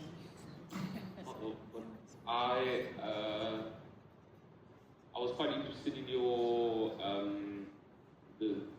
sorry guys. I was quite interested in when you spoke about the sampling the sediments around the pipeline. Just maybe a point of, or maybe just to educate me. When you measure terrestrial environmental impact, you very often sort of look at surface area on the ground, the impacted zone, and obviously chemical profiles and nutrients and all that. When you're measuring degradation in a marine ecosystem, I'm trying to get a sense of like how you measure area. So I'm assuming it's 3-dimensional, or just as a principle. I'm not quite sure what you're getting at. Typically, when we collect our samples, we make sure we collect a uniform sample size. So, for example, if we're collecting sediment, we will collect a similar area or similar volume of sediment and look at the number of organisms in that area. Or if we're sampling reef biota, we would look at an area of similar size across a number of samples. So, for example, when we're using a photographic quadrat, we will make sure we photograph an area, say, 0.5 meter by 0.5 meter squared, and we'll do the same then at a number of sites and compare the numbers of organisms or number of species in each of those standardized areas. Does that? So, what I'm trying to get at is trying to maybe ask you, like, how would you quantify the area of degradation in terms of surface area around the species? So it would, I guess we would look for a relative difference between an impacted site and a reference site, and then we would move progressively out from the source of the impact and estimate how much area has been degraded to a different level. Obviously, we would expect most degradation close to the source of the impact and reducing progressively out from there. So we would try and estimate exactly that, the footprint of the impact and the extent of the degradation at different size across different areas. Cool. Any questions? Ms. Marks? Thank you for an interesting presentation and incredible body of work that you have there. Just one question, is there any opportunity to compare your results with historical data as to what species were present perhaps 50 years ago and that are no longer present? We do provide some comment on that in the report. Unfortunately, there's not a lot of work that was done 50 years ago. There are some surveys that were completed in the 1980s of key sites around the Cape Peninsula, which we have highlighted how our results compare to those. We didn't see any clear significant differences between those, other than for the what we call the economically important species. So we know that numbers of lobster, for example, are probably less than 5%, and abalone, perlman, probably less than 1% of what was there historically. And I mentioned specifically we didn't see a single abalone at any of the sites we sampled.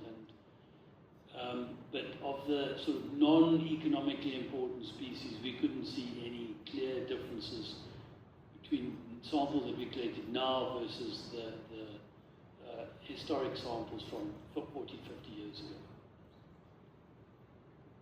Okay, well, I'm thinking that's the end of the meeting. I'd like to thank everyone for participating. I know we're having a lot of these in the council, these last meetings of the year. So thanks to everyone who has been attending these quarterly meetings over the course of this year. I am certainly looking forward to the PAS next year. And if any of the scientists or anyone else has a recommendation for a relevant or topical guest speaker to come to the next quarterly forum, please let me know, because I would like to start using that to fill the room a little bit more. That said, this marks the conclusion of the meeting.